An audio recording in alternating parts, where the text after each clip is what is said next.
Hello and happy Halloween. I am Eagle Gardens 1, and this is fucking talking shit with Eagle Halloween episode 223. I can't believe I fucked that up.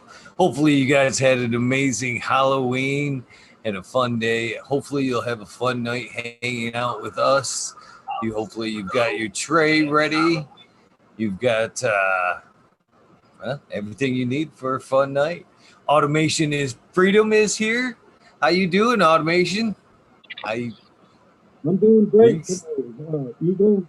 Very happy to be here, celebrate Halloween with everybody, and just say hello and get a chance to show my garden, show my system a little bit. And I already see there's already some people in chat already. I see Chris Mertz is in already, and you got CJ and Bill. Yeah, I'll expect to see quite a crowd, I'm sure.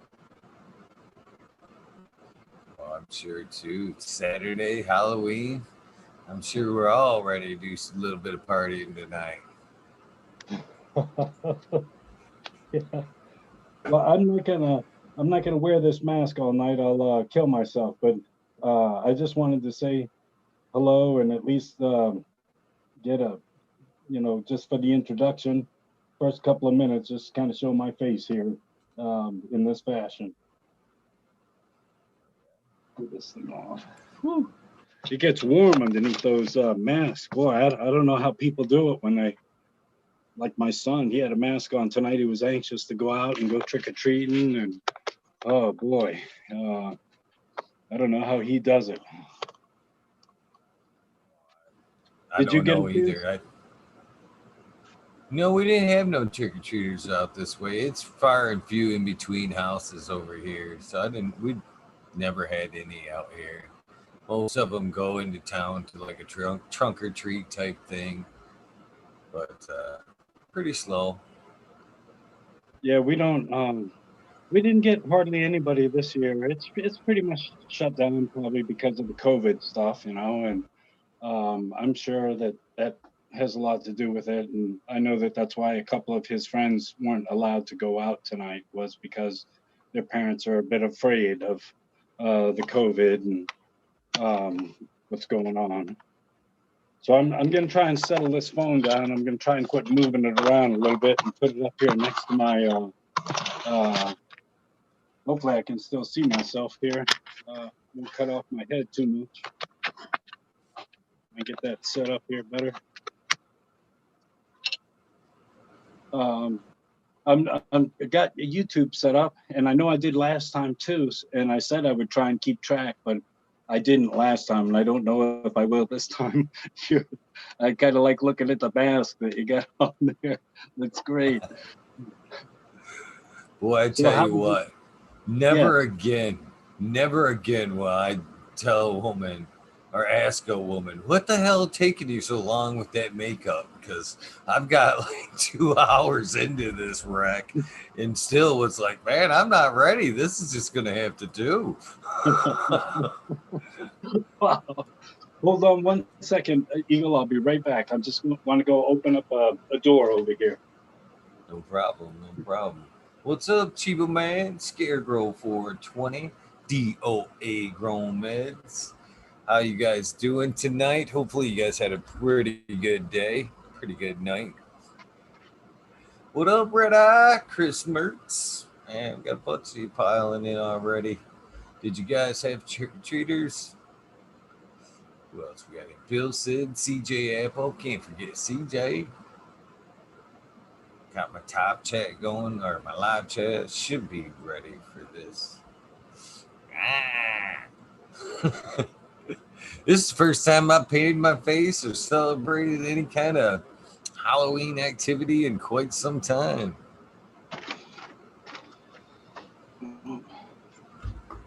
Back. Yeah, I have uh, usually at night I'm using my AC unit to control my humidity and temperature. And this run I had been I decided I was gonna changed strains. I've been growing these 4 strains for about 2 years, and I had they were just my mother plants, and I wasn't sure what I was going to do with them. I bought some new seeds, and I'm ready to try germinating some and getting some new stuff started. And I just decided I would just send them in, turn them into flower in the condition they were in, and they were really too tall, and I hadn't really taken care of them well. I just took clones off when I needed them, and I didn't shape them well, and I didn't know how they would turn out. But I'm kind of excited. I've got some nice looking tops, and so I think it'll be enough to carry me through till I harvest again, till I'm ready to go again. And like I said, I just pretty much grow for myself, and I enjoy this hobby so much. I enjoy experimenting, and I'm trying different things. I just hit week 7 on Friday last night, and today, this morning before lights came on, I got in here with my little scope, and I was checking all the plants out really, really good to see if I could see any red uh, trikes, and I saw a few on each plant. Had just a few, not very many at all, mostly still cloudy. So um, how much percentage, like you hear 10% or 20% red. I I think if I understand it right, when they're turning red, that means that they're starting to degrade. Is that right?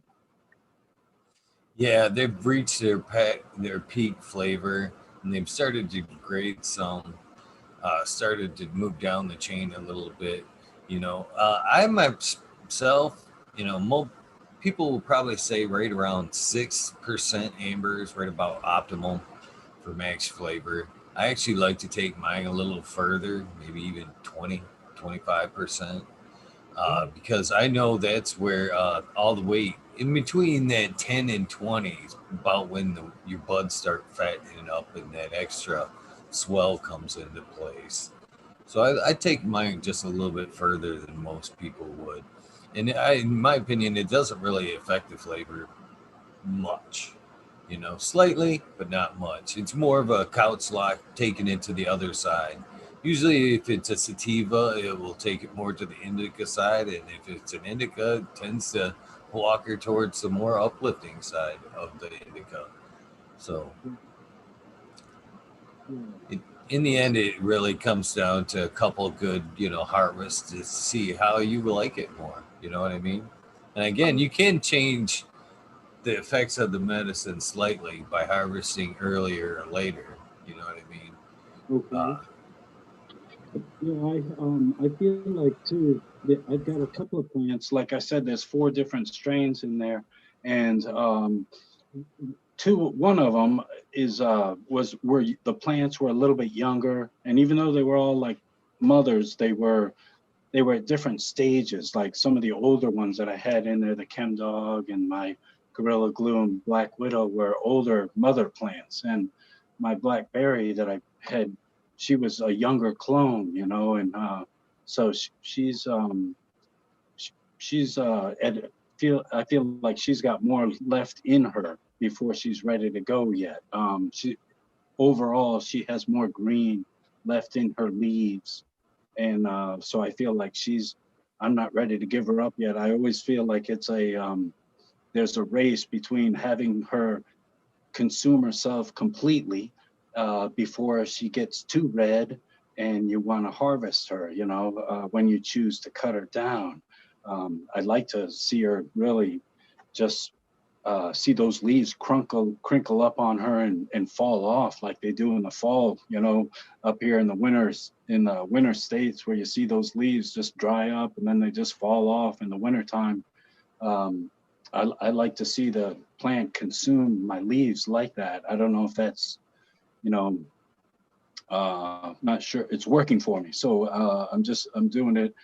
And I tried this last, like I said, these mothers, I put the temperature at night real low. The temperature at night was probably on the average around 62 to 64. And I know that's out of the ordinary. Like, I'm just experimenting. I'm just playing. I'm not, if I was doing this for, to help people to grow medicine for specific people, I wouldn't be playing around, experimenting. But I like to experiment and I like to see what happens, and um, so I've got some experience with these guys for these ladies for the last 2 years, and so I feel like I know them pretty good, and what they taste like and the kind of high I should have. And so I just thought I would lower the temperature this time more than I ever had before. Usually I just let it go no further than 10 degrees.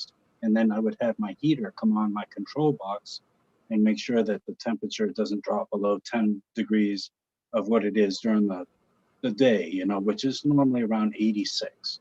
So I'm running LEDs, and um, they seem to be pretty happy at that temperature. I get a lot of praying leaves, and um, but so since I started that, I noticed that I felt like I was playing catch up all the time. As soon as I flipped them into flower by the third week, and I could see them building their buds, and they got those little cotton balls on the top of them, and they look so pretty, when they're real young and just starting out.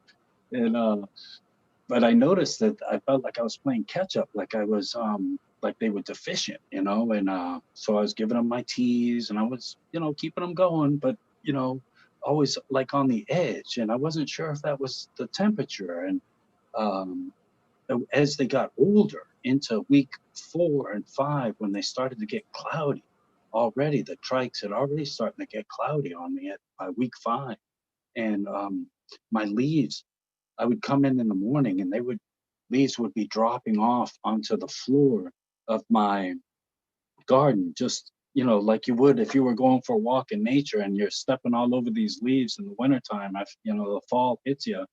And when I would wake up, come into the garden in the morning, every morning I would like clean up the leaves, and then the next morning I would have more leaves. It would just be not a lot, but it would be like a steady stream. And here at the end, I've got um, almost, I would say, four of the or 5 of the 7 plants. 5 of the 7 plants look like they're pretty much ready to give up the ghost. As far as they don't have much green left on them at all, especially up near.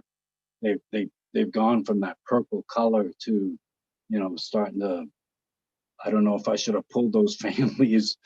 You'll get a chance to look at them, and I'll take any constructive criticism from anybody. You guys in chat, I really appreciate you guys coming here and spending time with us. And anything that you happen to see, I'll watch this video again for sure. So any helpful hints that you want to give me, I'm all ears. I'm all about learning, and I don't care if you're a salt grower or if you're a soil grower. I feel like doesn't matter what you do, that you can learn from anybody, and people have things to share, and you just never know. It might not even pertain to growing. It could pertain to something else altogether. And but if you weren't there listening to the show and growing, then you might not have heard that other tip. So I just I get a lot out of watching these podcasts, even on replays. A lot of times I try and burn the candle at two ends. I'm working a regular job, and it's a lot more physical than I've been doing for 8 years, prior with the same company. So I get wore out physically pretty good, and try and stay up late to watch your show, Eagle, as much as I can. And sometimes I find myself waking up and my YouTube session has ended, because I fell asleep, and I just, so that's the way my body is. I just get so tired, and it doesn't matter where I am. I could probably just fall asleep standing up if I was leaning against something, where I just wouldn't collapse. I think that's from being in the service. I can just sleep almost anywhere and during anything, loud noises, TV going, just, I can settle right in. Uh, and so these girls, when you guys see them, anything you want to share with me, I'm all ears. And I'm still fine tuning my system. I'm really, um, I bought a Blue Lab pen, and it cost me $100. But it had a lot of really good reviews. And I feel like even though I was using the drops. I was using the drops to confirm whether my pH pen that I was using in my system was accurate or not. And the reality is that the drops will get you in the neighborhood, but the drops aren't as accurate as another pen would be. And I didn't go out and buy a $15 pen. I saved some money and I decided to buy one of these Blue Lab pens because they've got a real good reputation and they're, they you can calibrate them and they're real easy to do. And they've got a good warranty on them. And so today was the first day I got a chance to actually do any testing with it. So I'm really happy, and I'm really happy with the results. I calibrated both pens, and then I just did some water only.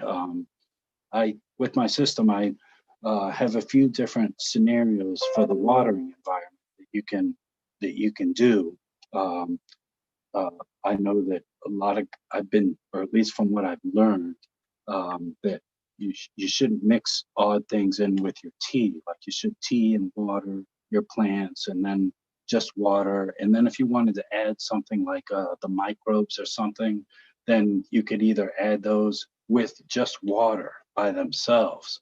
And and through my testing, I found out that I've been using EM1 and Recharge. I like both those to add microbes to the soil in order to keep all the good guys in there and inoculated, doing what they should be doing. So um, I noticed that when my rainwater, it comes in pretty much pH neutral, about 6.7 it comes in. And when I added the EM1 and my pH pen measured, I was dropped me right down in the 4 or 5s, real low, drops your pH real low. So, and I don't know if you're adding that and your pH is low and your range is, you ideally want to be between 6 and 7. Should you be trying to pH that back up to so that you're within your range where you want to be? That's I don't know.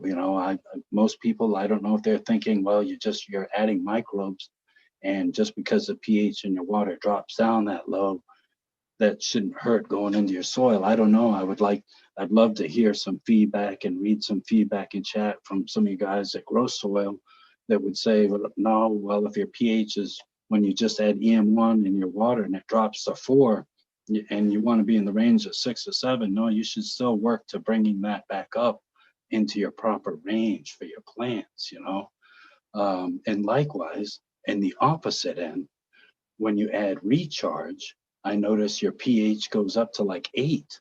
So it goes all the way to the opposite end of the scale with just my water. So I'm just adding water, 6.7 water, neutral water, essentially, and just recharge. And I notice that my pH goes up the opposite way.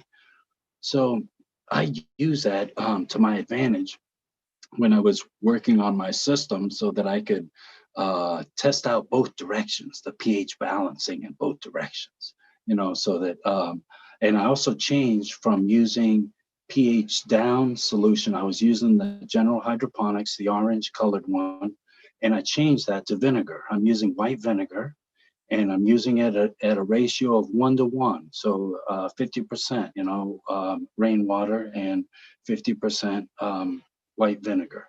That's what I'm using in my system currently.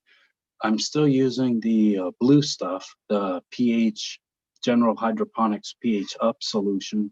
I'm still using that stuff. I don't know what other organics. There's probably stuff out there. I just hadn't researched it, and instead I've been working with it to dilute it to the proper amount so that I'm happy with the way it's working with my system. And right now I'm using it at a 6 to 1 um, dilution ratio. So I use like 3 ounces of the pH Up solution, and then I added 18 ounces of rainwater to it for a total of 21 ounces of liquid. And so it's pretty diluted, and if you buy the quart bottle, I think I paid about $23 for it. And if you use my dilution method, 6 to 1, and you're only paying, about $4 for that bottle. You know, so it's not costing you an arm and a leg, and that stuff lasts pretty good so far. Like I said, I'm still testing. I want to test using some of my teas that I use. Um, I use the bat guano in veg, a bat guano tea, and some other things I put in there. I have some frass, and I have some worm castings. I've been using my worm bin a little bit more, and I kind of got a cute little story about that. It's kind of embarrassing for me as a grower, but I don't care. You know, I got nothing to hide, and uh, but so when you sent me those seeds for that grow along eagle, and um, I had tried different methods to get them to germinate. I'm always worried about germinating seeds. I don't know why I got this like phobia, and I shouldn't, you know. But I need to hone my skills a little bit better, you know. Now that I'm buying some seeds, I want to pop them. I know I'll get some to go. Um, I've always had real good luck cloning. I always take clones once I get some mothers going, and I never have any problems cloning. So I'm good in that respect. But I had taken those seeds of yours, and as a last ditch effort, I had put them inside a little red cup and one of those beer cups. And I had had it sitting on my watering system up here. And while in the garden one morning, I bumped into the watering system and knocked the cup on the ground. And about half the soil spilled out. And I just scooped it all back up into the cup. And I put the cup back in upright and just put some water in there and went on about my business. And about 4 days later, I got these little sprouts coming up, which I had thought were the seeds that you sent me. Um, and I was all excited, you know, because I thought, oh, great, I'm going to be able to participate in this grow along. And I still might, but it won't be with that plan. Unfortunately, what happened was I had gotten some worm castings from my worm bin, and I had put them mixed it in that soil in that red cup. And what I didn't realize was that I had put some of my ex-wife's tomatoes in there for the worms. And so I must have scooped up a few tomato seeds. So what had sprouted was a tomato seed. That's what sprouted. And when it was real young, it looked kind of like a pot leaf when it first came up. The first two little leaves, they kind of shaped the same. But once they got bigger, once the plant started getting bigger, and I got a nice helpful message from uh, um, Smiley. Smiley said, "That's a tomato plant, bro."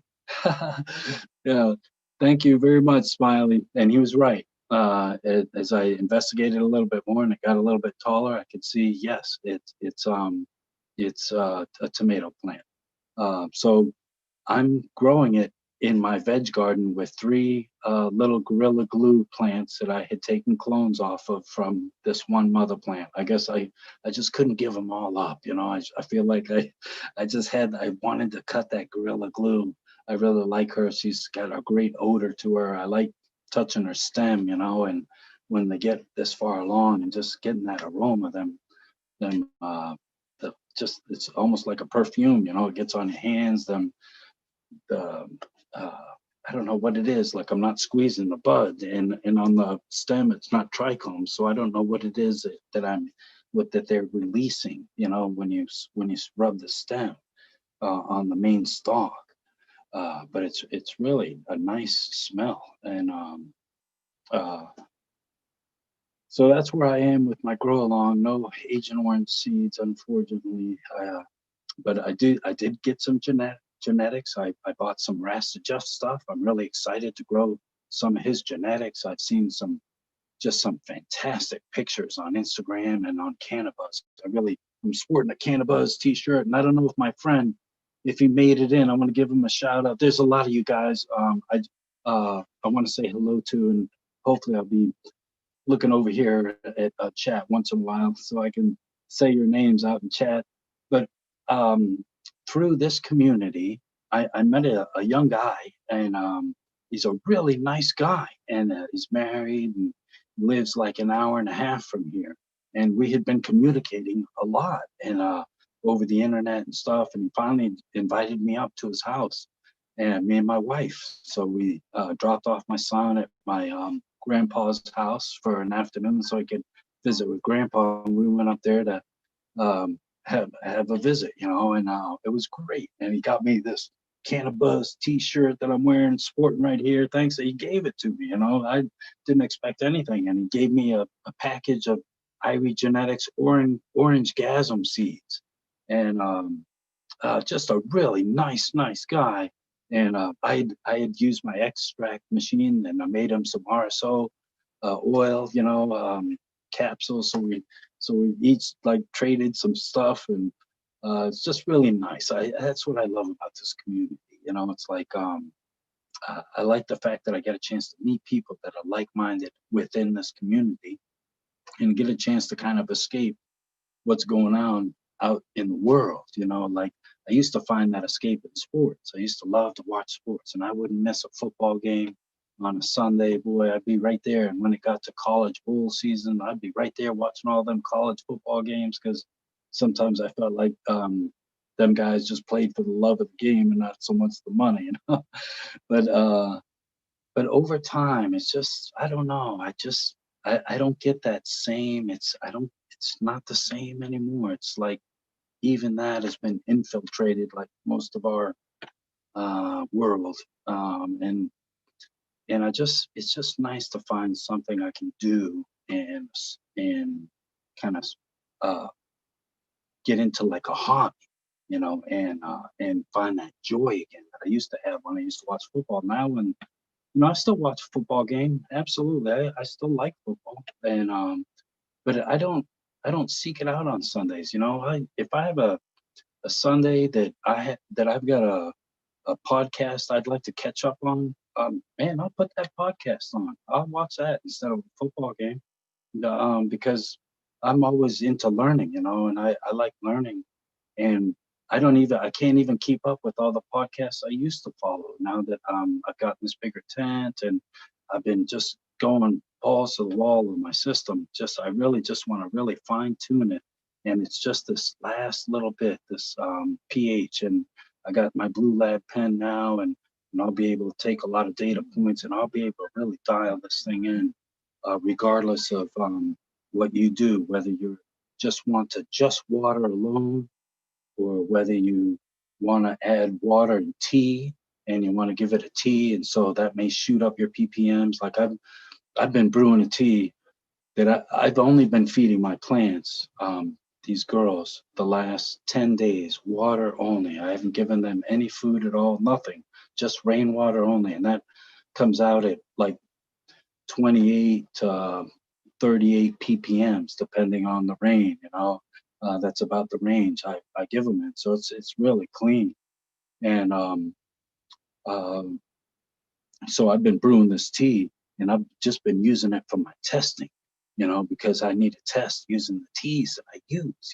Like this one tea I'm using now is got more of a phosphorus and a potassium base to it. So it tends to shoot my levels up high, up above 7, closer to 8.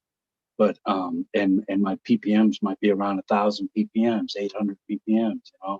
And the other tea I give to my veg plants, I got brewing, is more of a nitrogen based tea. So I hadn't tested it. I should have all this down, but I don't. And I'm sure it's probably low. My guess is that it's probably a very low, that it will send my pH down low. I don't know that for sure, but I would guess that it works just the opposite of the other one. So I've been using those teas for my testing. And then if you just want to add microbes, then there's a way to do that too. Um, I tend to let my watering container kind of fill up about halfway, and then I've got a set amount of either recharge or EM1, whichever one I'm using, and I just pour it in over the top. And I've got a mixing air stone in there, so that as soon as the water starts going into that container, that air stone kicks on, and so everything's just moving about and getting all mixed in together as that slowly fills up to where it's supposed to be before it gets balanced and then watered to the plants. Um, so I'm really excited. I really feel like I'm just right there, you know. Yeah, just it's just a matter of tweaking the program. The program's working like it should, and it has been for a long time. But it's just now it's just having the proper instruments so that I could say I could, you know, do an actual test like I should be doing, um, because people are going to have their own pH pens, and that's the kind of accuracy that they're using. So that's what I want to give them. You know?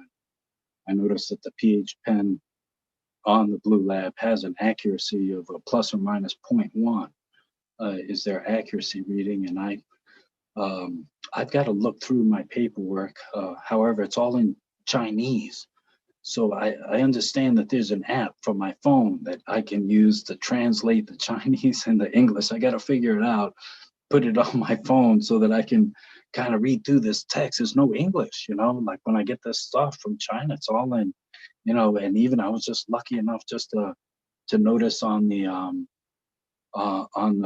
sensors themselves, the color wire was um I had to open up the little sensor box for the CO2 and my temperature and humidity sensors because I get those from China too. And I had to open them up and look and see what colors were attached to what terminals so that I could figure out which wires to connect to the proper place. So dealing with China is not always easy, you know, because I've got that language barrier, you know, thing going on. So, uh, but I I'm happy so far with the results, and I think what I'm gonna do is just try calibrating my pens once a week. I did come across this write up on Hannah Hydro, and I know that they make instruments, and they're right over here in Rhode Island. I had even looked into them to see if there was something, you know, maybe I could get through them to work with my system. But I've said it before, it's just expensive. You know, things in the States, um, you know, just cost more. You know, things in China cost less. Even with getting it shipped here, it's still less. Um, and it's because of you know, I don't want to get into the whole economics thing, but you know, uh, we pay our people better here with this better standard of living, and over there they, you know, it's labor's cheaper, so they can so you can get things made cheaper, you know, and afford to sell it a lot cheaper. It's just the way it is right now. Um, but I would like to be able to say I bought everything right here, you know, because I'm a big patriot, you know. I mean, I serve my country. I'm proud of this country, and um, we're not a perfect country by any means, but that's people. That's it's not the country. That's people running the country, and you got to hold them accountable. Not you can't blame the country. The idea behind the Constitution in this country is just solid, man. And uh, you know, for the 200 years we've been in existence, this country's been the envy of the world. So, and it's based on that Constitution. So that's all I want to say. Um, but so I get my stuff from China, and so communication's a bit hard sometimes. And when I communicate with the vendors over there, um, you know, um, it's just their English isn't like we read it normally, you know. And anybody that's dealt with anybody from a foreign country, you know, it's not like talking to your next door neighbor. So you just overcome those little hurdles. They're just little minor hurdles, and we can still talk through with what we want to get our point across to each other, you know, to make a good sale. And so I even got my lights from them. I got them through this company. Um, that they're the Samsung 301 HB, whatever you want to call them, LEDs, and they've got the 660s reds mixed in. So they're good. They're good for me. You know, they'll work for what I'm doing right now, and they seem to be kicking butt in there. And I've got moved most of my Blurpo lights. I gave some of them away to a coworker of mine, younger guy. Just got into a place where he's going to be able to grow, and so I gave him a 4x4 tent and some Blurpo lights that I had, and I told them, I said, they work for me, and I grew some bud with those things, and just a chance to get you started growing something, for yourself, and till you can get some money together and kind of upgrade. That's what I've been doing. So I got these other lights, and they came through DHL. I got them in about 10 days. They got here a lot quicker than I thought they would, and they were packed real nice, and they got the Meanwhile drivers, and it seemed like a solid light. The only you know the gamble in buying anything from overseas like that is the warranty factor. Like if one of these lights go, yeah, I'll probably reach out to the company and see if there's any way they might replace it for me. But in all likelihood, they just forget I'm even alive. You know what I mean? So it's hard to uh but I wouldn't know until one fails. So I can't say that about the company, whether they would honor a warranty or not. Hopefully they'll last me a long time. And based on some of the buds I've been growing, and the frost, I mean, just amazing on these plants. Over the last few days, the frost on these buds, I know because I've been scoping them every day, so I can really see the change. As I look in there, and they just really frosting up, and really getting a nice odor to them. I really dig the smell. Like somebody should make like a musk for men to put on themselves. Well, I guess if my wife liked it, then maybe I would wear it. Right? I wouldn't want to put that on to attract men to myself. But I enjoy that odor. I get a kick out of them. Just as good. It's almost like my sense of smell. Um, gets just a same kind of euphoric, nice feeling like when I get high. Like if I take a hit, it's almost like it's not on the same level. It's not like doesn't make me get high, but it seems to trigger some sort of sense in my brain that really enjoys smelling it, because I want to smell it 2 or 3 times. I don't just rub it once and Let's trigger that sense. Yeah. Did you bring? Do you have something to smoke? I It's do. Halloween, man. If we're not smoking, I just feel stupid with this makeup on. I'm starting Oh, to silver up. all right, all right. Well, let's smoke. Yeah, let's definitely smoke. I got some stuff. Like I told you, that guy. His name is Blake Roderick. Wow, here I talked about him, and then I got segued off. That's with me, boy. I can get off on a tangent, and before you know it, I've forgotten where I was way back when the story first started. But I want to give that shout out. His name is Blake Roderick. I told him I'd be on tonight, and he said he'd try and stay up to see it. But he's really working real hard building out a room inside his basement of his house, a grow space. And he has been growing in the past outdoors, and has had a nice garden out there. But he's had an indoor garden, I think, before. But he wants to build this space out, and he's been sending me videos and stuff. And I got to. He's due to come down here. He's going to come down here in about 3 weeks. Come down to my house, and I can't wait to show him my garden, and show him what I got going on here with my system and stuff. And um, so it's kind of nice. It's nice to share and learn. And even though he's a younger guy than me, I know he's been growing longer than me. Uh, so this I could probably learn a lot of stuff. And I just always keep my ears out and open for anything. Any kind of tip, any kind of, whether it be on environment or growing style, or and I reach out to people too because I'm really interested. Oh, is that a dab rig that you got there? I hadn't even dabbed yet, but I'm going to.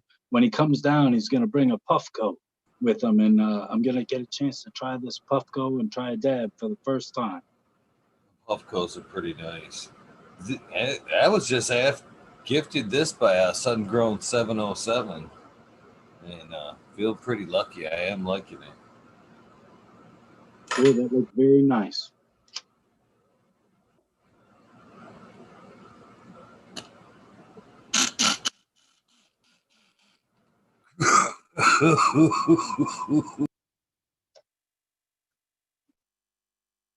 Well, I stuffed one of these. I've never smoked at a joint using one of these pre-rolls, but I don't even know what it is. To be honest with you, it said Maui something on it, all natural. It said, so I filled it with some pot that he had given me, and this is the first time it comes with 4 in a package, and this is the first time I'm taking a hit of it. And it's actually making my tongue kind of tingle a little bit. I guess this got some pretty good stuff in it.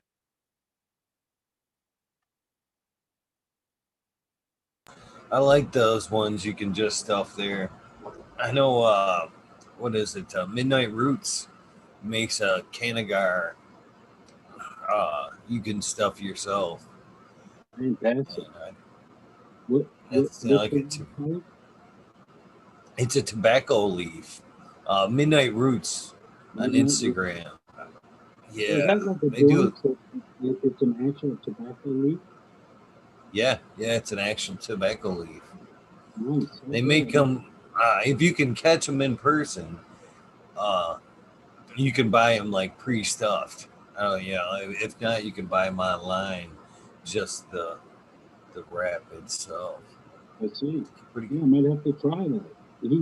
That my friend there did give me a few things, like a couple of these wraps, and he did give me this big raw wrap, a big one. I've never seen one like that. It must be 3 or 4 inches long, and it really is a big cone on it. So I'm saving that for when he comes down here, um, so I can stuff it with one of these ladies. Hopefully, one of my primo ladies here. That'll be dried and cured by the time he comes down. We'll be able to stuff that thing full. And I'll be in between. Then I'll just have those veg plants going, and then I'll start to consider what seeds I'm gonna pop. I'll be looking into popping a few of those seed packs I got of maybe 2 different strains, and give them a try. You know, Always willing to try something new. I've seen these pictures, and and there's so many different things out there. I wish I could hold on to my mother's, but then how can you store all the ones that you would like to keep, all the different flavors? And I hate losing them. I hated losing my White Widow when I lost her, that strain. And I thought, I almost had that same empty feeling of loss of the Black Widow. But I had cut a small branch in week like 7 or 6 or 7, and she had a nice little bud on her, and I cut her off and I rooted her. And it took a long time, like about a month, even after she rooted, it took about a month for her to show any kind of a growth. But she finally did, and she's one of my nice looking mothers that's in here. I had her for another, kept the strain around another 6, couple other months, a couple other runs, 2 runs, about 6, 7, 8 months. But now this time I'm letting them all go. They're all gonna go. I think I'm gonna miss my chem dog one too. I really enjoyed her, and she really had some real nice bud structure on her. She tends to really get the one I got. She doesn't get real Christmas tree at the top. She tends to get them nice rounded heads and kind of knuckly at the top. But real frosty. She's the first one to start dropping her leaves, but we got real strong branches. And my Black Widow, one of her branches, the bud got so heavy. It came in, and the branch was just looking all the way at the ground. It had broke, and it was just hanging on by a little tiny thread of skin. And so I propped her back up, and I put a wire tie around her and some tape. I don't know. She hadn't turned all brown or anything, so I think she might still be living a little bit. I'm hoping I was hoping she'd make it for these. I'm at least less than a week to 10 days away, probably, from chopping them down. I mean, I'd be surprised if I even last another week. I'm going to keep an eye on those trichomes. I'll look at those plants every morning, and then make a judgment call on how many reds, how much red I see over the whole plant. And because I like to look at all the buds, I look at them all, low buds, high buds. I spend some time down here. I feel for you guys that do this. I don't feel for you. I wish I was you. I wish I was doing that all the time instead of punching the clock at work for 40 hours during the work week, and then I just get a chance to really get my fill on the weekends. In the morning and after work, I'm like running between time, my time, and I don't get to spend as much time as I would like in here. Um, but I will one day. It's coming. I just got to be patient, and I'll have all the time I want to be able to piddle around in the garden and grow some companion plants and a few extra things. I'd like to set up a separate tent altogether and grow like peppers and tomatoes and a few other things in there. I was even thinking about getting one of those little lime trees or lemon trees, that you can buy as so, just to have something, some extra stuff, to keep me some stuff that we enjoy and that we use a lot, to grow, um, all natural and prove I can grow them under the LED lights. I'll probably use my blurple lights for that. Take it to something. Them blurple lights are great for veg. Ain't nothing wrong with them blurple lights for veg. Oh, that's right. Oh, I'm telling you, I was real happy and I was real glad to give up. I had four blurple lights and uh, two different styles. And so I gave two to my coworker, like I said earlier. And so he's just getting started. I gave him two and I gave him two clones, two Gorilla Glue clones. And I'd sprayed them up real good with uh, with some sulfur, the wettable sulfur. I put it in a sprayer, and after watching, I think it was a long time ago. I watched one of the first YouTube videos I watched of Med Grower and Wolverine Grower had gone over to Med Grower's house and he was showing them how he sprayed and so they sprayed his Med Grower's plants with this wettable sulfur. And so after seeing that and then doing a little reading, because I always like to do a little of my own research and seeing how effective wettable sulfur is for even russet mites, which can be just I heard, just a bear. I hope I never get anything like that, but I'm sure one day I just got to be ready to deal with some pretty nasty shit, and I just count my blessings so far. I haven't had to deal with anything but like spider mites so far. And in my very first grow, I had something I couldn't identify running all over my garden, the tops of my soil pots, and I didn't know what it was. It really freaked me out. And I'd gotten some ladybugs, and I don't know if they cleared it up or if they were beneficial. To this day, I'm not sure. The plants ended up okay, and I ended up, with a little decent harvest my first grow. And even now, when I look at my soil surface, I see these like little guys running around that I can see with my naked eye, and even with my bad eyesight. But I get in here with my reading glasses, and they got a little bit of a magnification to them, so I can get in there and look at my pots. And I see these like I don't know what they are, but my plants seem to be doing good. I don't think they're hurting my plants. I don't see them on the plant at all. I just see them running across my soil, and they're fast. They really move. And when they say it's a living soil web, they aren't kidding, man. I'm sure there's all kinds of critters moving around in there. And even in my worm bin, I first time when I first got it set up, I was worried about uh, uh, getting those gnats. The gnats. I hate getting those things.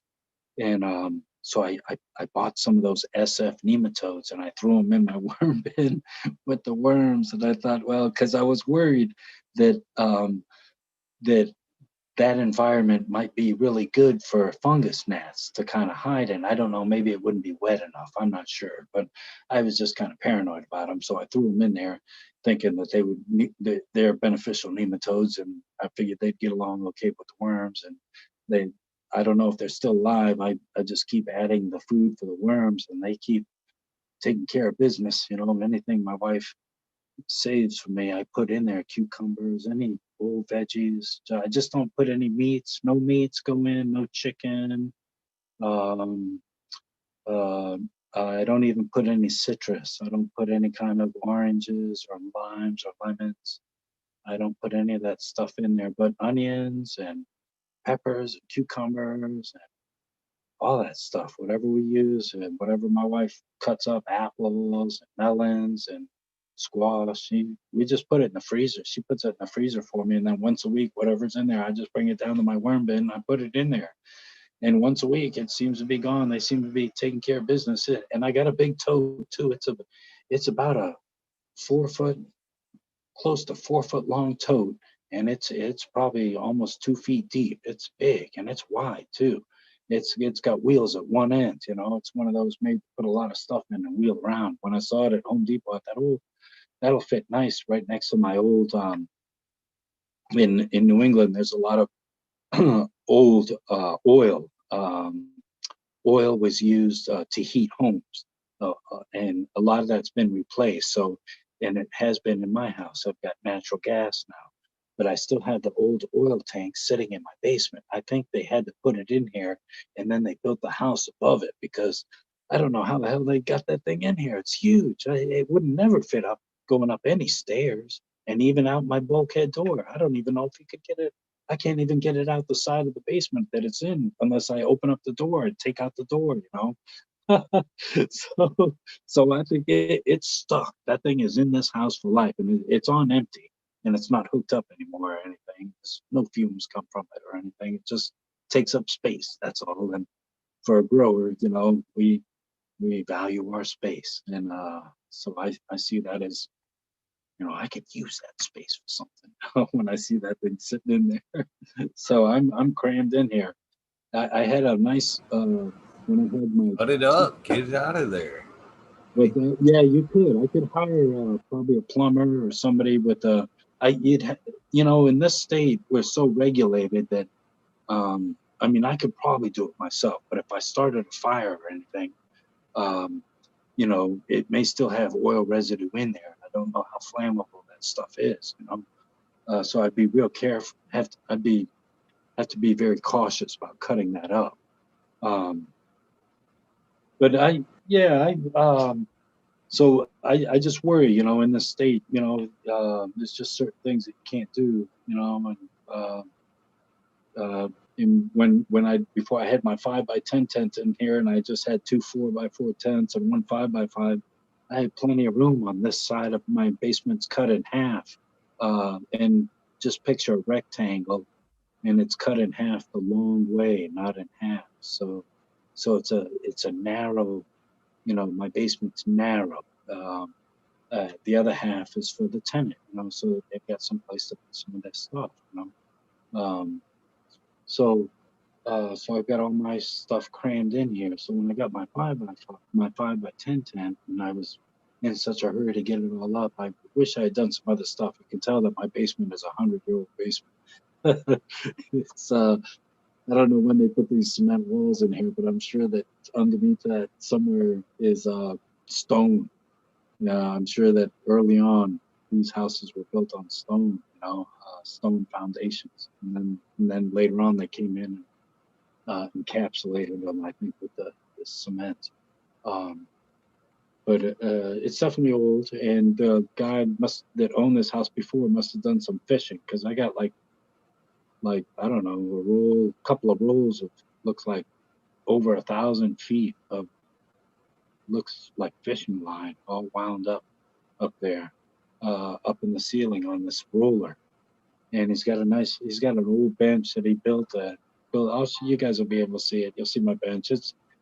Um, it's it's complicated, the wiring and stuff.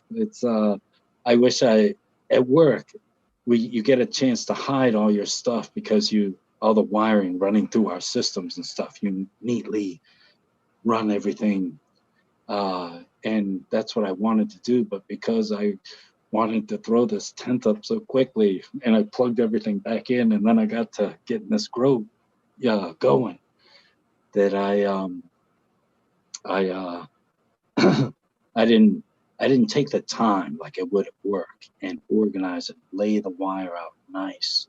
You know, when you do it right, even if there's a lot of wire, it can look really neat and professional, you know, looking. But I'm sorry, guys. At the time when I was in a hurry, and I was just throwing shit together, plugging things in, and so next to my box that you're gonna see, and even the box that I'm gonna show you guys isn't the size box that I've decided to go with in the end for the final product. Like, this is my first box. I didn't know exactly how much space I would need, and uh, the devices I would be using. And the good thing is I could probably use it as a box for two tents. Eventually I can put another, um, I can piggyback the existing program with another program onto my PLC because I've got enough memory space, and then and run a totally separate tent. So the fact that it's big, I still can probably use it for two systems and not have to have two separate boxes up on my bench, you know. But the new box is smaller. It's only 6 inches high, and it's a 12 by 12, so it's a lot smaller. This one is I think 8 inches high, and I'm pretty sure it's a 18 by 18. So it's got a lot more surface area to it. Um, I want to take another hit here of this wrap and get that tingly feeling going again here, and take a peek over here. I see Aldridge is here. We've got Wheatest 207 and Mole Vision. We got Stony Creek, Chiba Man, Anthro, and Johnny Caniseed, man. Glad to see you, brother. Been always thinking about you, Johnny, man. One day I'm gonna make it out west, and when I do, I'm gonna go by there and see all you guys. I don't know how I'm gonna get out there yet. I'm really wrestling with the way that I would like to travel. Like, one of my friends did a trip from right here on the East Coast by train out to the west, and he said it was really awesome. But you know, you go by train, you can't. In a car, at least you can stop and see people and visit for a couple of days and whatnot. You know, so A little that's side. The car is nice because you can sometimes see that billboard or a plan, like something you didn't plan on stopping and seeing. You're just like, oh shit, that looks really cool. I didn't even know that was fucking there. That's that's why right. driving's fun. Yeah, I agree. I totally agree. And I, the furthest west I've ever been where I've been driving has been like West Texas. So I got a chance to see a little bit of the desert out in West Texas.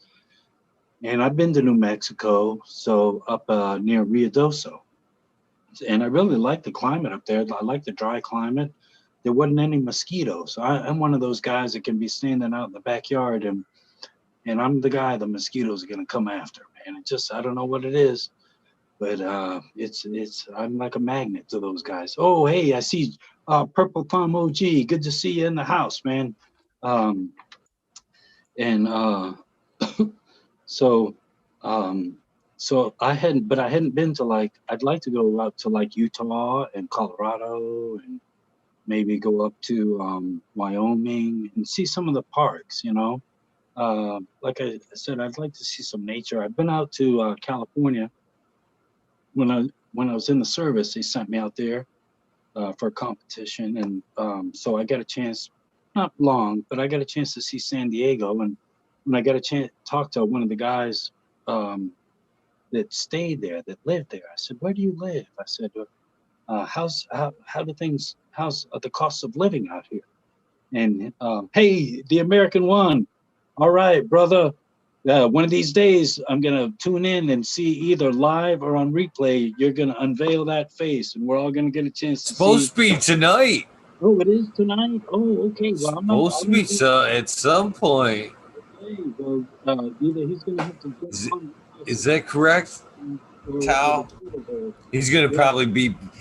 I was thinking about this earlier as we were going live too. I was like, he's probably gonna paint his face just like this. So even though Oh, you see his face, yeah. We you won't know what can't it is. see his face. That's That'd be right.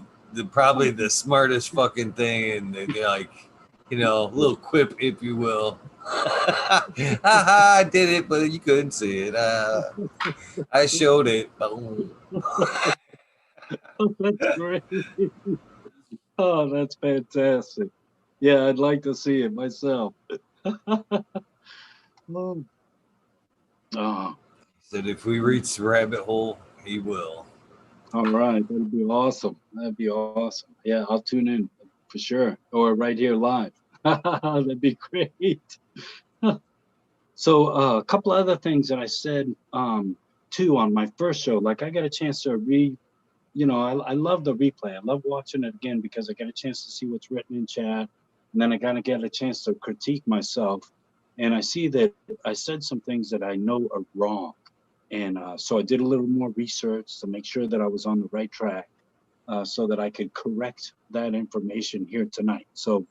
Uh, so the two things that I mentioned, and it's regarding how much current should be on a circuit breaker, like on a circuit. If you're running a 20 amp circuit in your house, you shouldn't run any more than 80% continuous power into that line. So that's going to put you right at 16 amps. That's 80% of a 20 amp circuit. Okay. And on an older house like my house, when I look in the breaker panel, I've got some 15 amp breakers in there. They're old breakers. And so some of them are 15 amps. So 80% of that is 12 amps. So I can't put any more continuous than 12 amps on that circuit to stay safe. So I wanted to clarify that for sure. And to your question, Eagle, about 220, yes, absolutely. They make the solid state device I need, and I actually bought two of them. So I have two on hand where I could switch 220 out on your lights. And I assume that it's just your lights that are on 220 and the rest of your environment is on 110. Yes. Yes. Okay, that's what I thought. So you would still need the 110 plugs that I would provide. So you would still get two of those. So it's would still want to keep that stuff separate, the devices that are separate, even though I'm separating the lights on the 220. I would add an extra, the 220 line in there for you or anybody else that's running 220. So then all you need is your extension cord to go from that male plug that'll be on my box. Is it a male plug? I have to look at that, or a female plug. That would go out, that you would plug into. Like, actually, it would probably be a female. Like when you plug in your lights, you're plugging into a female outlet. Yes, Yeah. okay. Mine would be female as well. So you just need the extension cord. That's all. The cord that would bring it over there, and you probably already have one, depending on where your drivers would be located and all that. But I also separated. I had all my lights plugged into one of these 14 gauge wire power strips, and now I have 6 lights, and I used to only have 2. So I plugged the other 4 in there after we got done on that show, a couple months back or a month ago, and I got to touching my wire again, and it was hot after it had been running, and I thought, even though it's within tolerance, it's still hot. So I separated it. So what I did was I looked online, and I found that I could buy a short 2-foot long pigtail made from 12 gauge wire that at the end of it, it has 2 separate plugs. It might even have 3 at the end. No, it has 2. So it's almost like it's a split. So that's perfect. So what I was able to do was take those 6 lights that I had plugged into one power strip, and I was take half of them, and I took half of those and I plugged it into another power strip that was the same as the original one that I was using. They're lightweight. I got them from work. They were throwing them all out. I decided, wow, I could use those in the grow room, and but they're only 14 gauge wire, so they're only made for like a 15 amp circuit. They're not high power, and I'm running all my lights on. I'm sure I'm running probably around 12 amps. So I'm right at that edge, and I could tell it was warm, it was hot. So I got that little 2-foot long wire, and then I plugged 3 of those lights into the other power strip, and I plugged them in, and now it's all cool. It's amazing how just splitting that, so that now the current, instead of being drawn through one, it was split in half until it got to the 12 gauge wire, which is a thicker gauge wire, which can handle more current, so it could handle that current without heating up. So, and sure enough, I touch it now, it's nice and cool. And so it alleviated, I just worry about fire. That's the only thing get paranoid about. I don't want to see any, I don't want to see any flames. I don't want to ever hear my fire alarm go off upstairs. That's the remote to this thing down here. That would just be awful.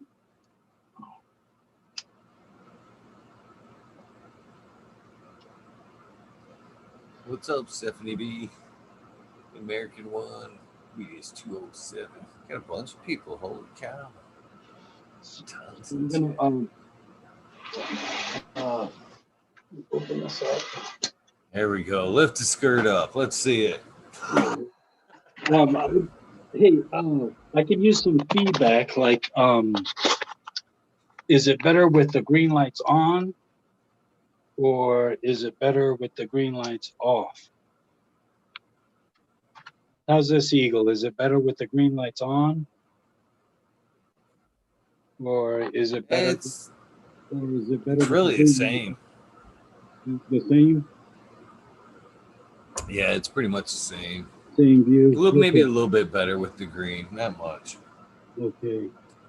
Yeah, like I said, I set my light schedule so that I can get in here most often during the day.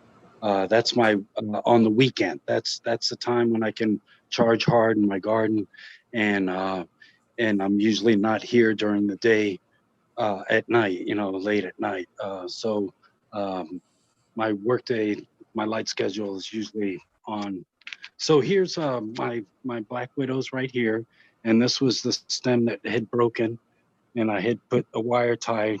She snapped right there, and this is the bud right here so far. So she's hanging in there. She's a little floppy, but she's hanging in there. I wish you guys could see the frost on these buds. You probably can't. I don't know if it would even. Uh, Probably can't. It's probably not enough light to be able to actually see it. But back in that corner over there is my chem dog. That's that lady there, and this lady right here is my chem dog there too. Tucked in behind here is my blackberry. She's right there. She's kind of flopped over. Like I said, she was a younger mother, and so her stems I don't think had gotten really strong. And the cold weather and the size of the bud just seems to have really taken its toll and is just really bent over the tops of that plant. And right here I have my black widow too. Oh, actually, this is my Gorilla Glue. I'm sorry, guys. This is my Gorilla Glue. Right here's my black widow. Right here. All these. This lady, pretty uniform. She's a nice lady. I really like her. She's a good smoke. And then over here is another black widow as well. Here, these ladies right there. So when I would come in the morning, I would see leaves just dropping off, and you could probably see. Well, I guess you can't really see too well, but a lot of those leaves in there on those on that plant in particular are brown. They're like they've been consumed almost totally. And when I come in the mornings after having the air running in here really cold, I'll find a bunch of leaves just falling on the ground and on the pots. And here's my watering system. You can see my manifold here. It works really well. It's all gravity, and I do have it elevated slightly at that end so that I get good water flow down here. And then it's just a matter of testing. It's a matter of adjusting these knobs without this donut being hooked up here. So I just disconnect it right here, and then I have this line going directly into a container. So it's easier to balance the manifold that way when you're testing. When you're trying to balance things off to make sure that you're getting an even watering for everybody. And it can be a bit tricky and um, time consuming, but it's well worth it. I like it, and it just beats getting in here with a wand or something and bending over all the time. I don't know. The older I get, I try and figure out easier ways of doing certain things, and for me, that I find difficult to do. So this is easier for me to do. Um, so I'm really happy with these little donuts. They're just half-inch PEX lines, and on the bottom of them, I drilled a 1 inch apart. I drilled, I think, 5 30-second holes in there all the way around. So it's a good size hole, and it just drips down nicely. And what's nice about this system too, because it is gravity fed, like you wouldn't have to use a top down watering. If you say you watered from the bottom, say you had one of those systems where it's like where it gets absorbed from the bottom.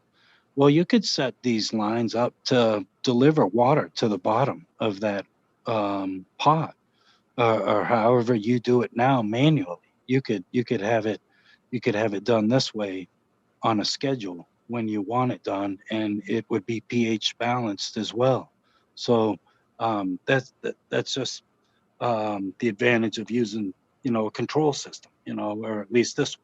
And so I was even getting a lot of roots coming out the sides of my pots down there, and a couple of things I learned on doing this. Like I said, I every time I grow, I learn something new. Like I learned this time that I topped off my pots too much. I mean, you can tell I brought the soil right up to the top of these things, and I'm really sorry that I did that, because now that my worm bin's really kicking ass and it was doing good, when I hit about week 3 and 4 of flower, I wanted to, I so wanted to put in worm castings on the top of my pots, um, but I had no space. So the best I could do was put it in a tea, and make a tea out of it so that I could water it in. But so I'm learning, and I don't mind saying so. I'm a new guy, and I like learning. I like learning things that I'm interested in. I'll dive in, 2,000%. The things I'm not interested in, well, I might give it a passing glance. Um, I also want to use stakes in the ground so I can prop these plants up. Next time, I'm on the hunt for the right type of stake. It's either gonna be a metal or fiberglass or something that a bug wouldn't want to live in. So I'm leery about bamboo. So I don't know, some aluminum rod or something. I'll find something. So that's the bottom. My girls, and yeah, I got a lot of little popcorn buds and stuff. That's all right. I just make RSO out of all that, and then I keep the bigger stuff to smoke. And uh, up here's my lights. So those are the lights I was talking to you about. And it's a shame, like I bought these lights like maybe about 2 months too early, because right after I bought them, the company sent me an email wanting to know if I would want to buy more. And this connection now isn't one of these Wago connections. It's one of those, I think they're called IP45, so that it's a weatherproof connection. Um, but these lights work great. They are bright as can be when they come on, and they come with dimmers, and they work really well. I'm very happy with them. Also, I wanted to show you guys. I told you that I put my drivers. I hang them up here in the wintertime so that I can add heat to my garden. So you can see here the little chain, right? I told you that I hang it just slightly. This thing gets real hot, so I don't want it pressed right up against anything where the fabric might get on here. I don't know how fireproof any of this stuff is. So just try and keep an air gap so that nothing's leaning right up against this stuff. And I just tried to run all my wires down at this end, all the power wires, and and I got them running out there and then out that top hole in the tent. This tent is not an ideal grow tent, but I bought it because it suits my needs. But I was disappointed when I opened it up and I looked at the vents. Like, the vents are huge. They're like 10-inch holes on the side. So imagine I'm putting in my 4-inch fan, into that 10-inch hole, my fan. So I'll get a 6-inch and it'll become a little bit better, but I'll make it work. I wanted the size, and so that's why I went with this tent. There weren't many out there, and I wanted to get one in a hurry because I wanted to do this run, and I wanted more space. So but the key is to have one up on top and then one on the side, and that goes right into my watering tank. So you guys can see that there. That's my watering tank, and on the bottom you can see the Can't Y. see nothing, automation. It just Oh, says your name. You must oh, have accidentally turned the camera off. oh, okay. All right, hold on a second. I can hear your voice. I'm sorry. Let me get it back up here.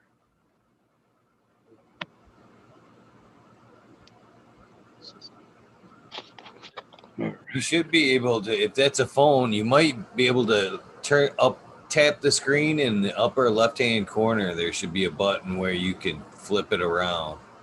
Okay. Use the opposite side. And you should be able to. It should look like a recycle button, or Oh. it should be up in the upper left-hand corner. Yeah, I see it. I'm just tapping it. Yeah, I just can goes see. black. Oh. Oh.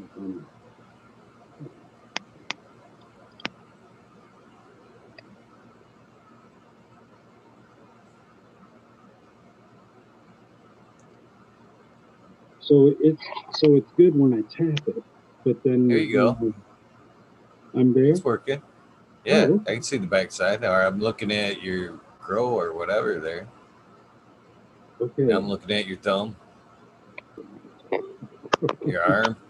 Okay, so how's this? Can you see my watering system? I can see you. Oh, you see me. Now I can see your watering system.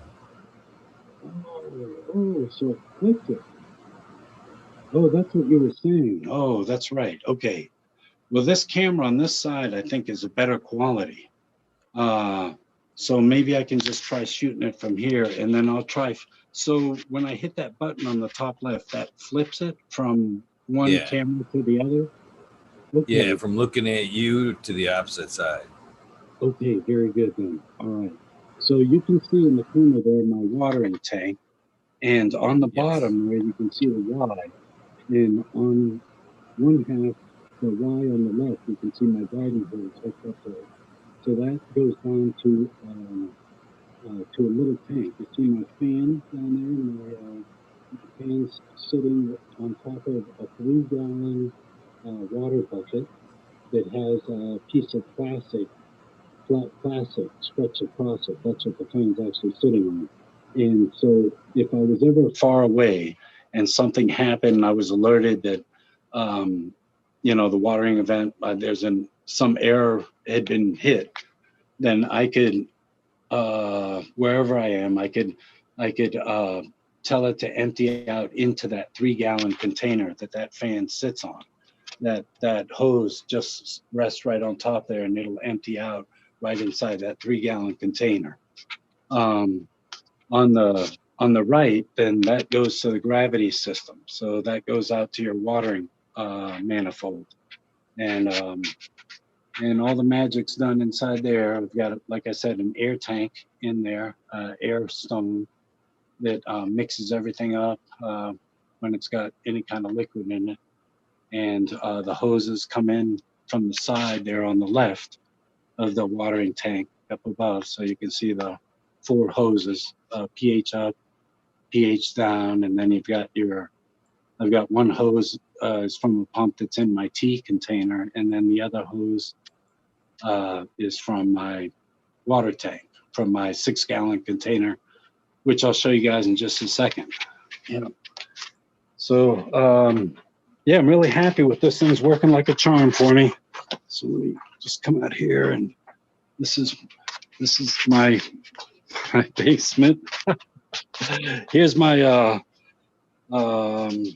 that's my touch screen right there, and my wife found that little guy over here at little dollar store. She said, "Here, you should. I got this for you, so you can put it in your garden." There's a little garden gnome. So right down here. Oh yeah, I wanted to show you guys a couple of things. So let me bounce back over here. I'm sorry to keep jumping around, but this tank is supported with this frame, right? It comes with it. And then so I built this little frame. I had to give up a little square foot inside my garden. And it's on so I took PVC pipe, and you can see that just regular connectors, and I made a little square, and then I took my circular saw, and then you can see I just cut like the top maybe I don't know, maybe 1/8 of an inch, between 1/8 and possibly 3/16 inch deep at the saw blade, and I just clipped the top of these 3/4 inch PVC pipe. And so this sits down on here real firm. You know, I got it here wire tied right here and right back there and on that side. And so it sits here firm, real strong, sturdy as can be. And it's all one unit. And I've got this wire tied right here on the back all the way down. I got another one down here at the bottom, down there. So it's all one piece. It's all connected to my tent. So this thing's not going to fall over. It's just not going to go anywhere. Uh, so it's a nice setup, and then you've got your solenoid valves here, which are controlled by the controller, and you know they open up when they're supposed to either go watering your plants, or you can pull out this. Whenever I want to do any testing, I just pull this hose out here, and then I just put it here, and I come over here, I grab one of my buckets here, and I'll just put it right here. And I can do all the test. I can do all the testing I want to do, and it'll just drain right in there for me. Um, it's really convenient. So it's nice that you know this is a setup I would highly suggest. You know that you would want to be near a door. You know, being near a door. Another reason to be near one is when you want to add something. Like I just open up the top of the door, and then I just put some stuff right up in there. I just throw it right in the top. You know, some EM1. You know, a little 3 mils or um, some recharge. You know, I might put a teaspoon in there or something, and then I let it mix up, and then off it goes to the plants. You know, so it's a nice little setup. It really works. Um, Over here, I've got my tea brewing, and like I said, I'm not giving my plants any more food at all. All they're getting now is rainwater. But this tea, I should have washed that bucket. You can tell I've been brewing for a while in the tea, in this bucket. But I'm using it for testing because I want to see when the pH is really high, and I've got a lot of high ppms, like up around 1,000 ppms. I want to see how quickly I can get it to come down to balance. You know, I don't want be ridiculous for it to take, for an hour. You want it to be done in a reasonable amount of time. So that's all part of testing, and so that's what I'm doing. I'm just homing the program. Like I said, the program's written. Now it's just a matter of just fine tuning everything, working together. This is my I've got my pH up here and my pH down, and like I said, I'm using vinegar for my pH down, and it's a 1-to-1 ratio, and my pH up is a 6-to-1 ratio, and um, I use the general hydroponics pH up. I do not use the pH down anymore. I'm using just vinegar now, so that's just extra that's hanging around. Sometimes I have a hard time throwing stuff away. I can hang on to stuff for too long, and then eventually I will get rid of it, properly. So I've got a little glass uh, pipettes or straws in there, and then I've got the food grade tubing, and I'm figuring because it's diluted so much, hopefully it won't do anything to the tubing. And then in here is where my fresh water comes from. This 6 gallons always got an air tank in there going. This tea's always got air going. Runs 24 hours a day, 7 days a week, and it's got some switches on here. So when the level gets low enough over here, it'll trip the switch. And this line here comes from a 55-gallon drum that I have on the other side of my basement. And so it'll start filling up this tank back up here, and then it hits the switch up here and shuts off. And so that's done all automatic. I don't have to mess with it at all. Um, uh, and I've got some safety switches in there too. So some safety features that if certain things were to happen, it just shuts all the pumps off. So this water just stops moving. And this is a non-pressurized system. It's just gravity fed. So the chances of you having a flood would be really, really slim. So there's my home screen right there. This is what you would see if you got the system. So it tells you your humidity, your VPD, you got your current temperature, you got your CO2 that's in the tent or in the tent at the time. My lights are off. Tells you what time it is. A real-time clock that everything runs off of for this program, meaning your lights, your waterings, anything that's related to time runs off of the real-time clock here. And then if there's an alarm, I put it on the main screen so it would flash red uh, so that you would know. And everything on this screen is just for monitoring, just lets you know what's going on. So it lets you know what's on, what's off, red's off, green's on, just helpful hints. Um, and then you can get to this screen from any other screen just by simply pushing this main screen button from wherever you are. And then this pop-up button brings up a list of, I think there's a total of 12 screens. So it seems complicated, but it's really not. If you can use a cell phone, this is a piece of cake. And it's all, I mean, it's just learning it. And my plan is here. So here's the screens, and they're really easy to use. Is by what I would do is I'm going to make short videos. I'm going to make short videos of each screen explaining what's going on this screen and how you go about changing settings on the screen.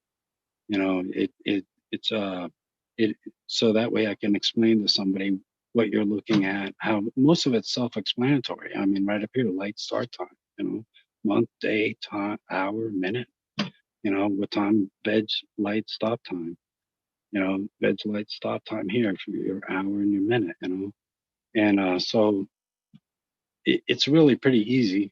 But some of these other things are incorporated in here too, so that you can do certain safety features. Like in here is for your red light start time. This isn't related to safety, but these two items would be. And that's to get the system kicked on. Say if you had a power glitch in your system, and when you came up, maybe your light, something happened and your light didn't kick back on, and you have to manually restart it, but you're 200 miles away visiting family. Well, you can do it right here on the phone. You can do it right here on the touchscreen. Every screen that you see on this touchscreen, you see on your phone through the app, and you can do everything on your phone through the app that you can do on this touchscreen, local, right here at the box. Okay, so this allows you to kick back up, and there's some tricky stuff to this, growing. Like I learned, like what happens if your power kicks off 15 minutes before your lights go out, are scheduled to go out? 15 minutes before your lights go out, your power is lost. And then your power comes back on 2 hours later. What condition are your lights on? Are your lights going to be on? Like, do you know? Like, looking at your controller or the way that you control your lights? Well, I can tell you with my system, when if those lights are supposed to be off during that time, they will be off. And if they're supposed to be on during the time that they're supposed to be on, they will be on. So um, it's just, you know, so I tried to build in several different so that's a lighting screen. That would be an example of a screen. And I would try and make these videos less than 5 minutes long. I make them very short. Just go through here and just kind of explain what you're seeing. And on a lot of these screens, I have them green here, means that that's just for monitoring. That's just for your information, just to get information. But all these other dots, all these other squares on here are um, inputs that allow you to do certain things. You know, so just giving you a quick glance through, and it's very easy. You know, and I just have it listed here, and you just look at what you want to do. If you just, like I said, if you were wanting to look at your environment, and that mainly deals with your fans and heaters and AC units, and you come to the screen, you know, and like I said, you just watch the video and it would explain to you everything. And of course, I'm just a phone call away or an email away. You know, I mean, I'm very hands on. I can walk you through. I'd be looking at the same screen you would have on your screen at home, you know, and so you can bebop from, you know, your environment to your watering screen. This all set up with, you know, depending what time, you know, it sets up your time sequences when you want to water. It's really pretty self-explanatory, you know. It's not very complicated at all, and most of the times are set up in a 24-hour time sequence. So you can't think of it as 11 p.m. and 11 a.m. You got to think of it as 11 a.m. is 11, but 11 p.m. would be 23. That would be like 2300.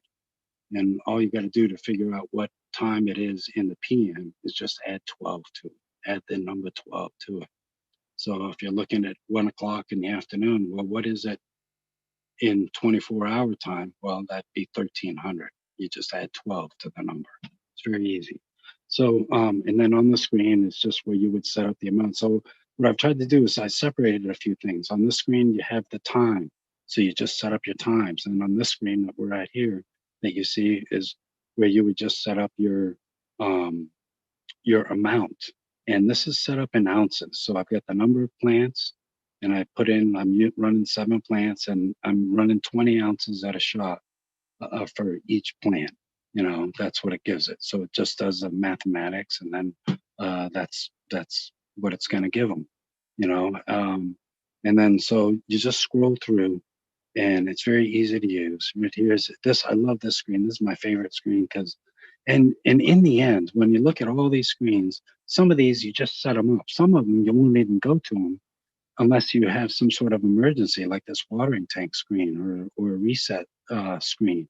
You know, that's only if you know, if there's something going on, or if you want to change your set point and your CO2. A lot of times, you just leave that thing set at whatever it is that you want to leave it set at. You know, but this screen's a great scene because this pH ppm screen here, because here's you can watch what's going on live as it happens. You know, so as you see, there's a lot of green in here, and all that green, like I said, on all these screens, whenever you see green or buttons that you can't access, you know, there's no control behind them. But any of these other screens, you push and boom, up comes uh, your control. Now you can change it. You know, so and so you can punch in the proper number, and then it set it to where you want it, you know.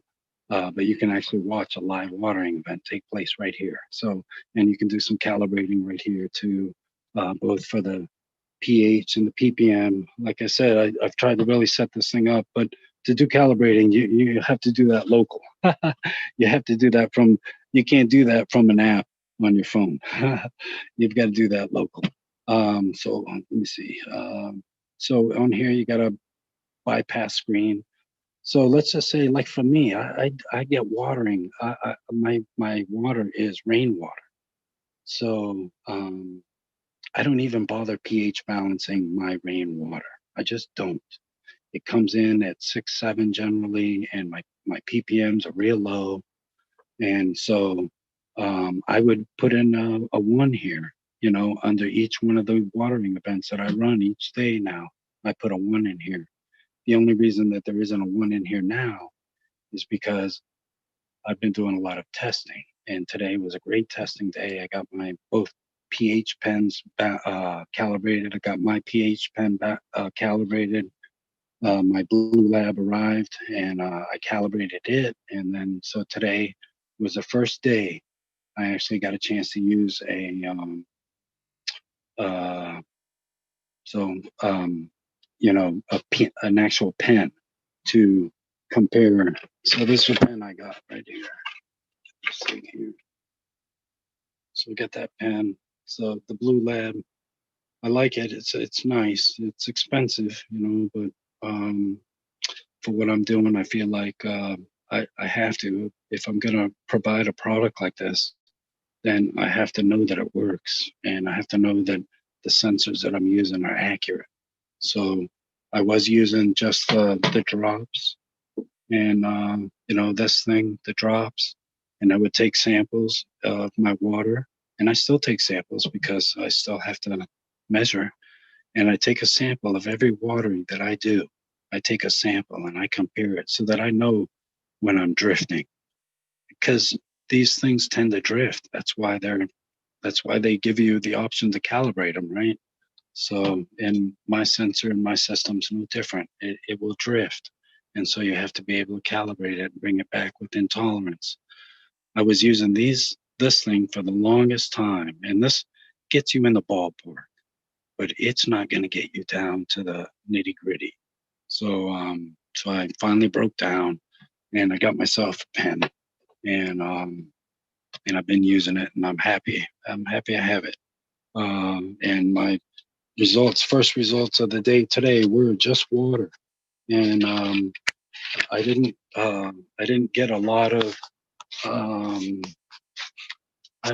so I wrote it down. The pens that I calibrated, both of them today, and then uh, the pH reading that I got, where the set point that I was going to, the ppms of my water, and what I did, like just water. Like tomorrow, I'll do some tea runs, and I'll mix some of those teas that I've had brewing. So I'll write tea in here so that I know what I did, and then I'll measure my pH, my ppms, and I'll write that down. And it has data logging too, so all that's being saved on a file too. But I like to have something written that I've written that I can look at.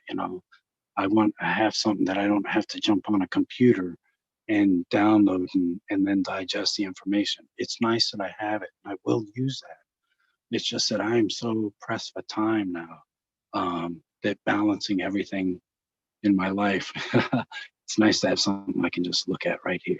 So I was very happy, and this was the Blue Lab here.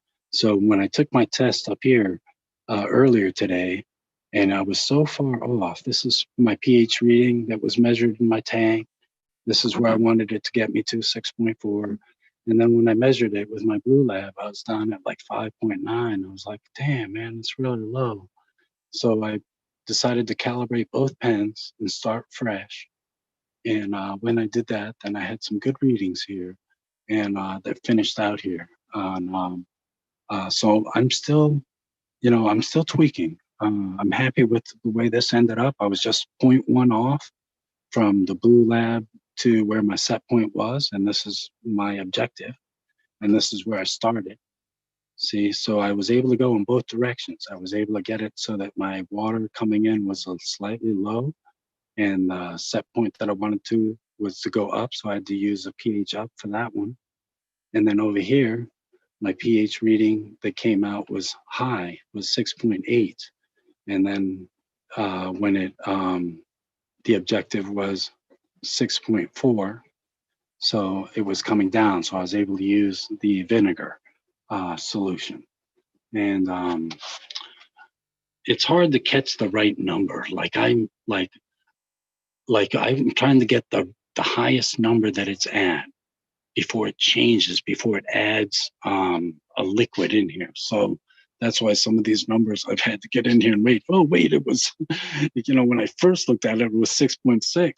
But then I wait 10 seconds later, it's at 6.8, So Um, uh, it measures for a specific length of time, which I think is long enough to get it to where you know that that's where you're at. Any longer than that is really too long, I think, in my opinion. So, and so far it's worked out that way for me. It's just sometimes I get impatient when it first gets its first measurement. I jump the gun, and you know that that happens. So I have to be patient and let it write down. And then here I wanted to show you guys. I got some stuff. So here's some cool stuff that guy Blake gave me. Look at that. Well, I'm gonna fill that thing up with some of this stuff. Or actually, I'm gonna save this and I'm gonna fill it up with some of my stuff that I'm gonna harvest here in about, I don't know. I figure I got a week left, maybe 10 days. I know I'm real close because as soon as I start to see some more red, those plants will be coming down. So also with my system, I also wanted to show you that I have this piece of wood and this clamp. And so it's very easy with my system when you want to calibrate your pen, that my sensor that's in your system is to just put that wood there and take this clamp, just put it in here. Drop the phone. There we go. I just put it right there, and then I put my pH solutions in there. Sorry, guys. It just I use whatever. I told my wife I needed 2 small containers that I could put that had to be glass. So 4.0 here, and this one's the higher one. It's for my system. It uses 9.18. I know for the Blue Lab it uses 7 or 10, but this one's always 4.0. So check it out. So you can just clamp right in, pull your sensor out. You can do your testing, make sure that your pen hadn't drifted too far, you know. And I would recommend, like I said, once a week. It's nice to clean your pen a little bit. I was reading that Mars Hydro and no, not Mars Hydro, Hannah Hydro. They put out something about cleaning your pen and keeping it clean and brushing it and you know soaking it and the 2 solutions. And so I would recommend that. I think that's great advice. That's got to be help your pen last as long as it will, you know, as long as it can. So like I said, I'm still testing the longevity of this pen. I've had that pen in there now 2 cycles, so it's been in there for 6 months, and so far it's spot on. It's just spot right on. So I'm very happy with that pen. And actually, I'll just leave that there. Let's see. What else did I want to show you guys? Was yeah, I got my CO2 tanks hidden over here down there. I got my CO2 tank. Hey, Cheapo Man would like to know the price of the system, and P2 Crazy would like to know, does it retain its settings if the power goes out? Yes, absolutely. The pricing, man, that's a tough question right there. I couldn't give you an honest answer on that right now. Chiba, man. Like I said, I'm still trying to fine tune it, and I had my wife try and contact the company that I buy the PLC from to see if I could get some kind of a deal worked out, and they will give a discount, but I would have to get like, it's like 50 grand. The most expensive part about my system is the PLC. That's why the cost is so high. Because, like I said in my first show, a PLC are used in manufacturing companies all over the world. It's reliable. That's why they're used, and that's why there's no other. That's why these other controllers aren't used in manufacturing plants.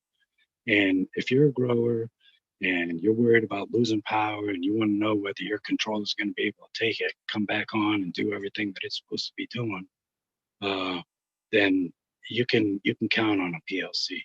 And I can just tell you, from the last time that I spoke with you guys, and that storm had blown through here, and the wind was blowing real hard, and we lost power 50 times in like 15 minutes. And there were times when it was just like seconds apart. The power would come on and then go off, and then come on and then go off.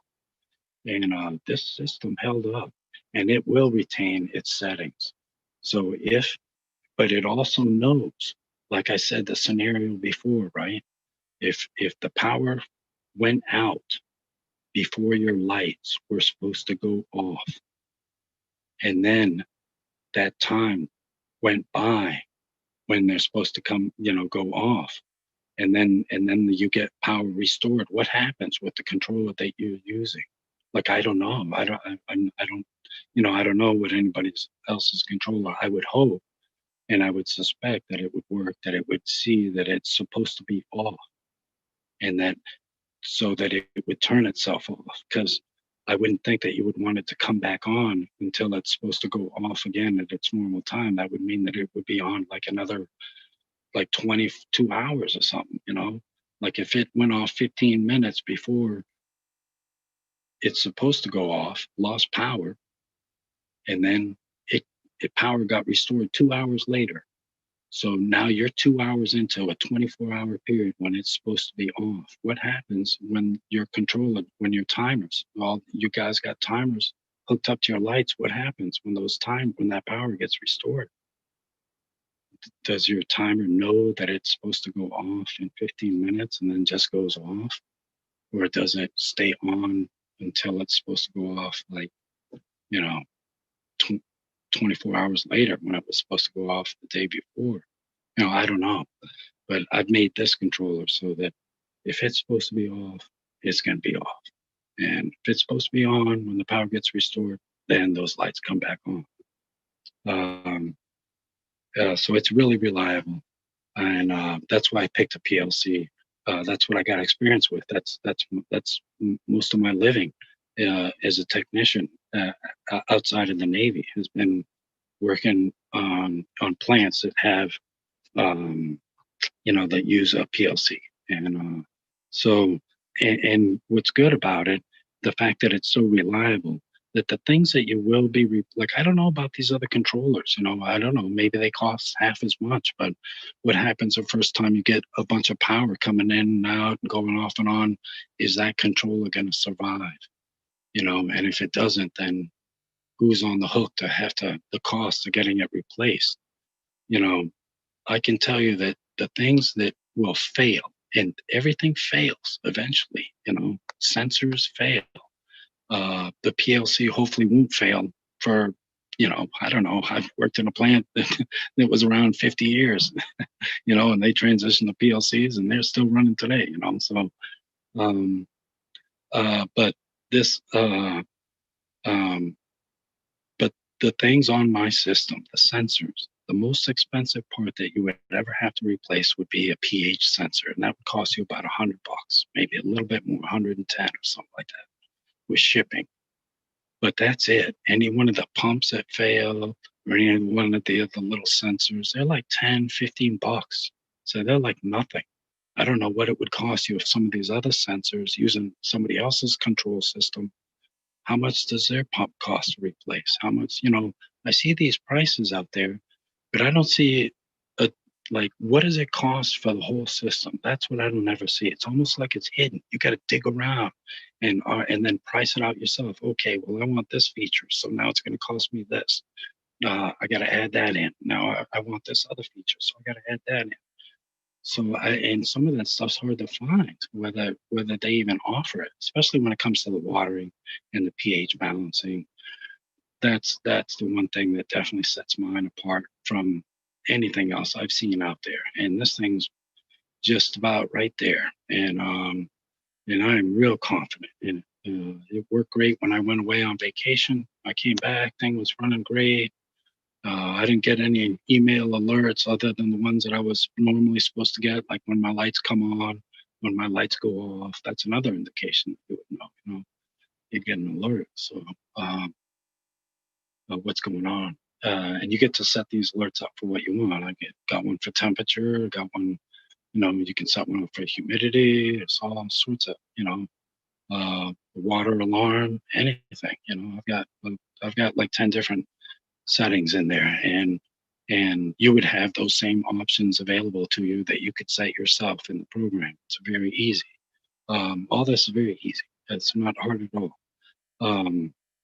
And so I'm really happy with it. So this is my giant box. This is a monster, and but the other box, shoot, I should have brought it down here, man. I moved it upstairs when I was doing a lot of cleaning and stuff, and I didn't bring it back down here, and I'm really sorry that I didn't, because so that you could compare the size.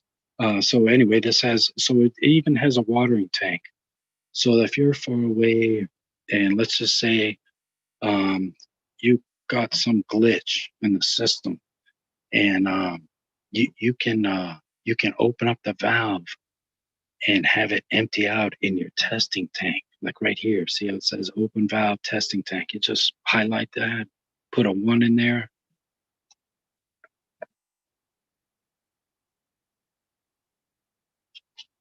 I don't know if you could hear that, but when you put the 1 in there, you could hear the valve open. And then so when I put a 0 back in here, and then I want to close the valve, I need to hit a 1 in here.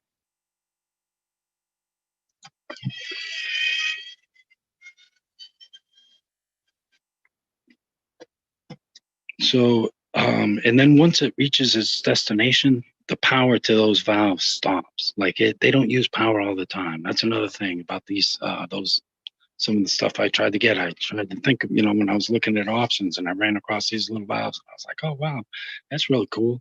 So it uses the power that it needs to get it there, whatever condition you want, open or closed. And then once it gets at its resting spot, the power ceases to go there, so it ceases to draw any power. It's not always there. So that's kind of nice.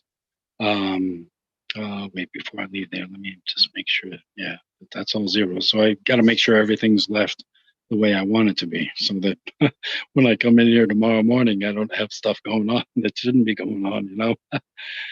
So I got here even a time stamp.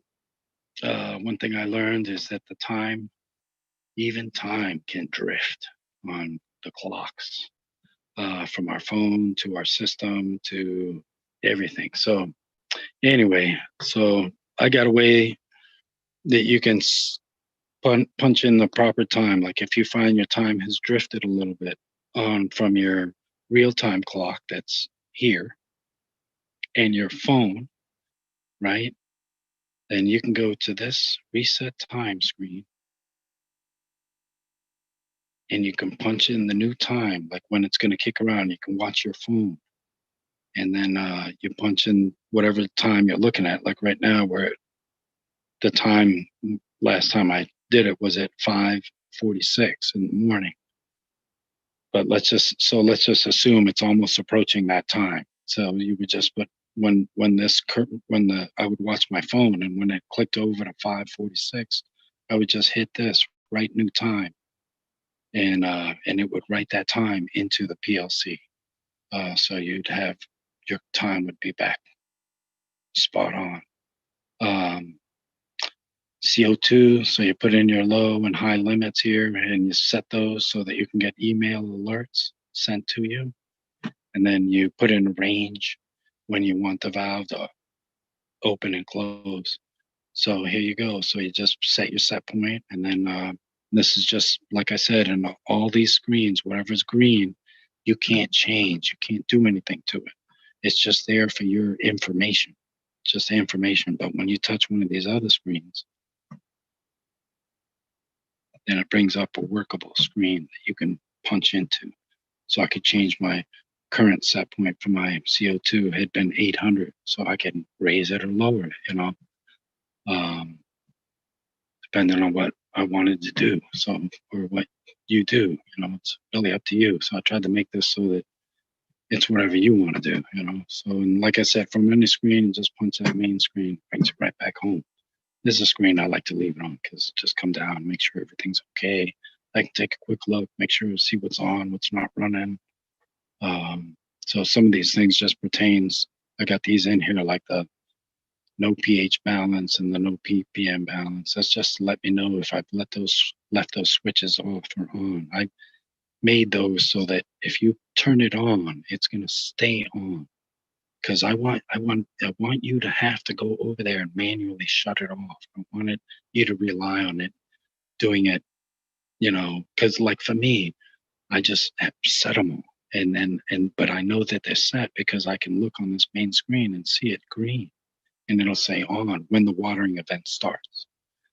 Say if I'm, because like it'll be filling up the tank and doing stuff, and I'll be piddling around in here. I'll be working. I'll be, looking at my plants. I'll be scoping out my girls over there. I'll be, looking at leaves, and I'll be checking things out. And but I don't know if you can see here. You can really see how light green they are. They've really gotten. I mean, they're just really all really just fading so fast. These two in particular, these two in the back, these are my two chem dogs. They are just oh man, and they just smell. Oh my goodness! Remember how we were talking about the smell earlier? Eagle, wow, just for me, just shaking her like that, I just got like this wave. So I had to do it again because I want that feeling again.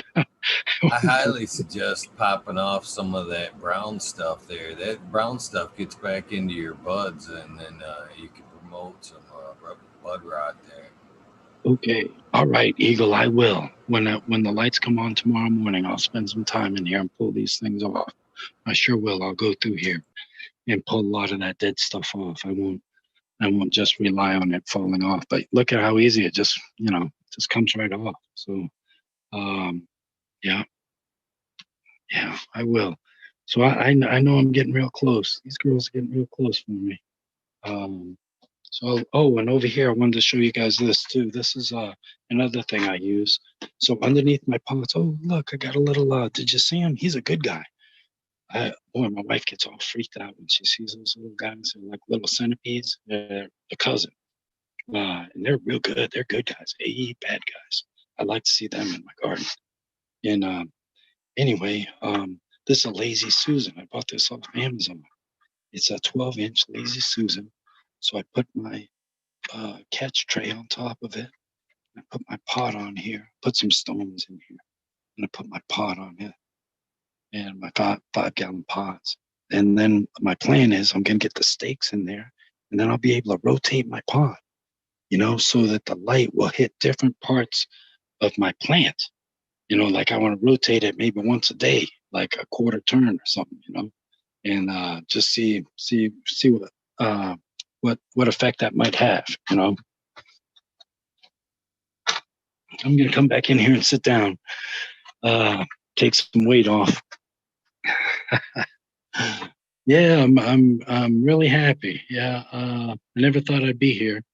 Never in a million years could you ever have told me, oh yeah, Reese, one day, you're gonna be able to grow pot in your basement, and you'll still be enjoying weed like you did when you were a kid. And yeah, never would have thunk it, man. And after, and this election, man, there's like 4 or 5 more states that are voting on legalizing it. So I'm really psyched. I'm like it's just a matter of time, and this stuff's gonna happen. And I'm trying to flip this camera around. Here we go. Is it on me now? Can you see me, Eagle? I can see you. Oh, you can. Okay. All right. So I got the right camera on here. So I'm gonna try and put this up here so I can sit down, and you guys can see my girls in the background probably there, and then I can see chat here, and I'll see what's going on here. I hadn't been paying attention. I've been just giving you a little tour.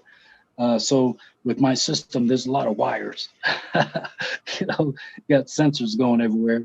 I got 20-foot wire runs for everything. So you don't have to put your box inside your room.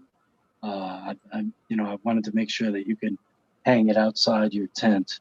And hey, Purple Thumb, glad to see that you're still with us.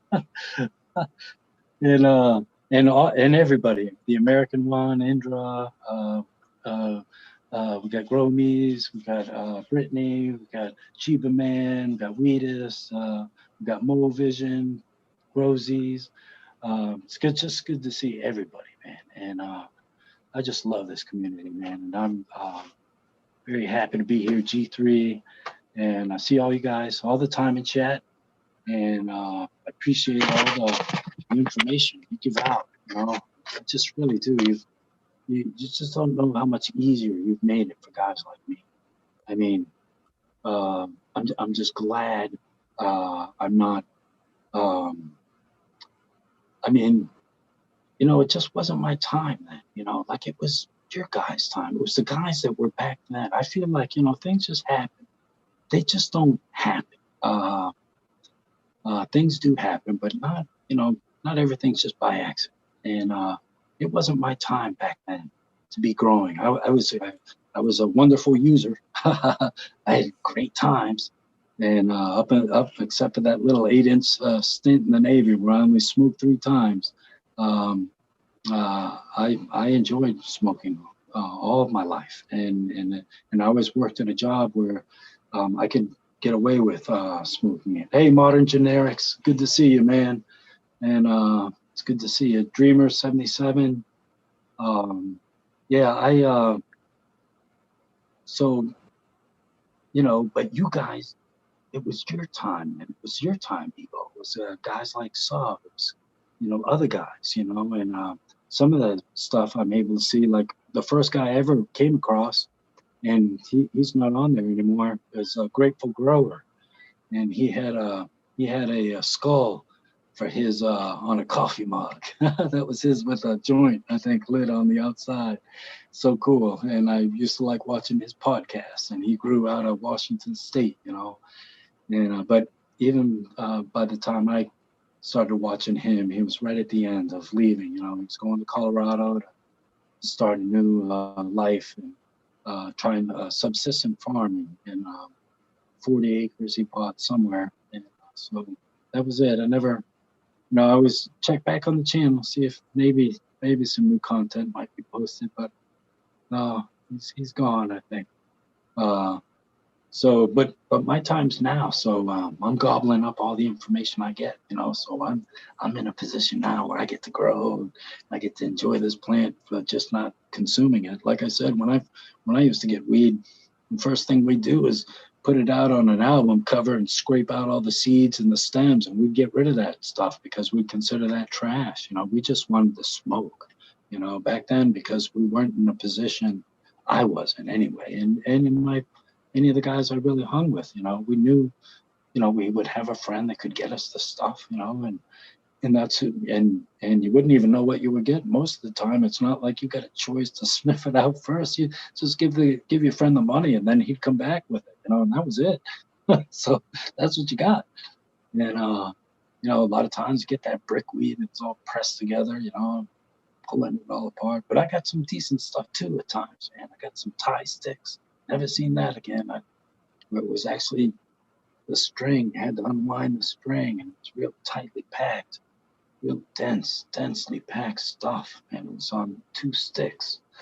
Yeah, it was really cool. Saw that, and that time I got a chance to smoke that gold, and it was really like just looking at a real piece of gold. It just had that kind of color to it, very gold-looking, fluorescent-y color. Yeah, yeah. So I was hoping I'd see Dr. Buzz Lightyear. I've been hoping we'd see him back here again, but I haven't seen him for a while. I did, follow him on Instagram, and he did post something for the grow along, some seedlings, but I haven't seen anything else. So I hope Oh, he's doing okay. he's been missing in action. Yeah, yeah, a lot of guys come and go, and but you know just want to let them know, man, if they ever catch an ear on this show that they're missed. I missed talking to, hearing his when I was reading through his stories, what he was talking about when I was online last time. Oh yeah, and answer a couple of those questions. It was a little island. The island was called Diego Garcia. That's the island that we landed on. It's a British territory when I crossed the equator. We had to cross the equator to get to that island. So we sailed to that island to get supplies, resupplied, and that's when we went across the equator the first time for me, and I became a shellback, and I had to go through the initiation. I couldn't remember the first time what the island was, and I forgot who it was. It might have been that guy Peter Griffin. I haven't seen him for a long time either. So I don't know what's Peter up. Griffin is Peter Griffin is past, but in his representation is Genetic Memory Farms. If you can catch what I'm saying. Peter Okay, I Griffin see. was Okay, I see. Okay, yeah. All right. I think I got you. Yeah. Um. Yeah. he's So still I think. here. He's Oh, still good. here. It just changed. Okay. Just changed. Oh, I see. Okay, very good then. Oh, great. Okay, good. Yeah. So he had mentioned. I think he had it right. He had the right island, and Dr. Buzz Lightyear and him were kind of going back and forth. Dr. Buzz thought it was another place, but yeah, and going through the Suez Canal. That's the canal, the drench that's cut through the Mediterranean Sea and the Indian Ocean. That's how you get there. And man, when we went over that place and I went topside, it was hot. It's a desert, you know. You see all the remnants of the wars, you know. You see like leftover artillery trucks and stuff that have been blown up that are still hadn't the sand hadn't buried them yet. They hadn't become part of Mother Nature yet, and all that metal dissolved and become part of the mineral system out there, I guess. You know, uh, our contribution. Sad to say, in some ways, you know.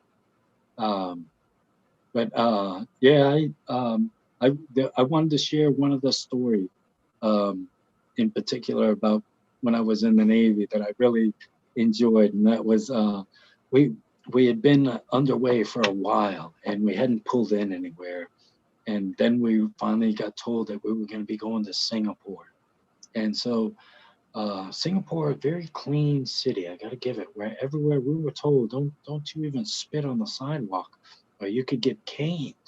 You know, they were very corporal punishment over there, man. You didn't see any graffiti up in the subway system. When I was there, it was very clean, at least the part where we were. I'm sure maybe it had its parts where it wasn't so clean, but I mean, you'd see signs up on, you know, don't spit on the sidewalk, no chewing gum and spitting it out. There was all kinds of like cleanliness rules, you know. Anyway, we were a bunch of sailors looking to go out and have a good time. There was about 10 of us all together, man. We were like, and it was amazing because they'd have like these I guess they don't have a lot of land, so they build a lot of tall buildings, and in those buildings, on the different floors, they have different stuff. You know, one could be selling something. You know, could be all selling clothing, and then the next one might be selling meat, and the other one might be restaurants. You know, just as you go up, right? And so we noticed that there was a Pizza Hut, so we were going to go to the Pizza Hut because we hadn't had pizza and we were dying. We're Americans, you know. We could have pizza. We're all a bunch of young sailors, and so we all 10 of us all piled into this. Got over there and got up on the floor and we're walking. And right across from the pizza place was an Asian restaurant. There was this little guy standing out front, little Asian guy. He's like waving us in. Come on in there. Come on in there. We all looked at, yeah, let's go in there. So we all went in because we had been drinking. So, so we had a pretty good buzz on. We went into the Chinese Asian place, and and I can remember all of us eating, and we're all stretched out on this big long table, and everybody's commenting on everybody's food, and I had ordered this fish soup, fish soup, and a pineapple chicken dish, and they served it.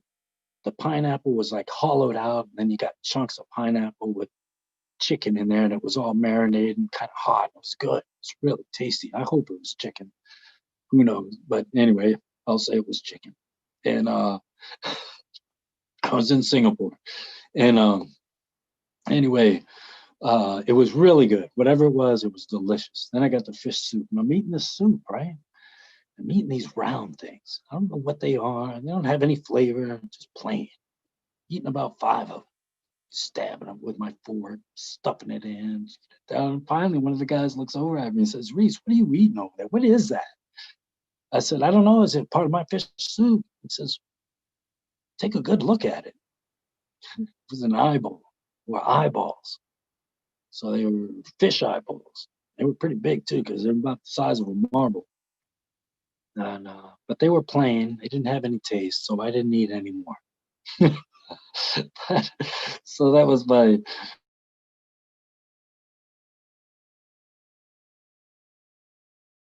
I've never had eyeballs. It has to be different. Have you? Oh no, None. no, no. Yeah. Yeah, and I didn't mean to. The rest of the soup was okay. I could see what was fish and other pieces. I After I realized it was an eyeball, of course they were all ribbing me. We're all drunk, and so they're all giving me a hard time about eating the eyeballs. Can I see better? Am I going to grow an extra eyeball out of my forehead? All the usual kidding around. Just a bunch of sailors out having fun. Uh, but we tipped that guy good, man. We all had really enjoyed our meal, and we had a great time. But that's when we got hauled all back from the something had happened over in the Middle East, and they grabbed us all up. Everybody that was on shore had to get back to the ship, and you could even hear them blowing the big ship's whistle, like they blow a big horn.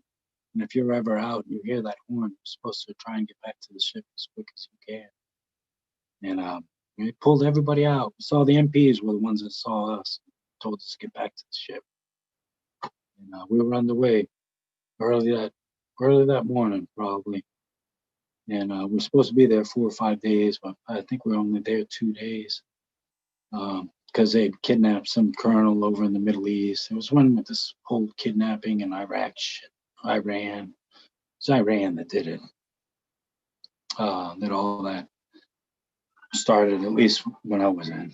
And anyway, so that was the end of that nice little tour. I was really enjoying Singapore. It was really a pretty cool city, And I had a chance to go back there once in my current job.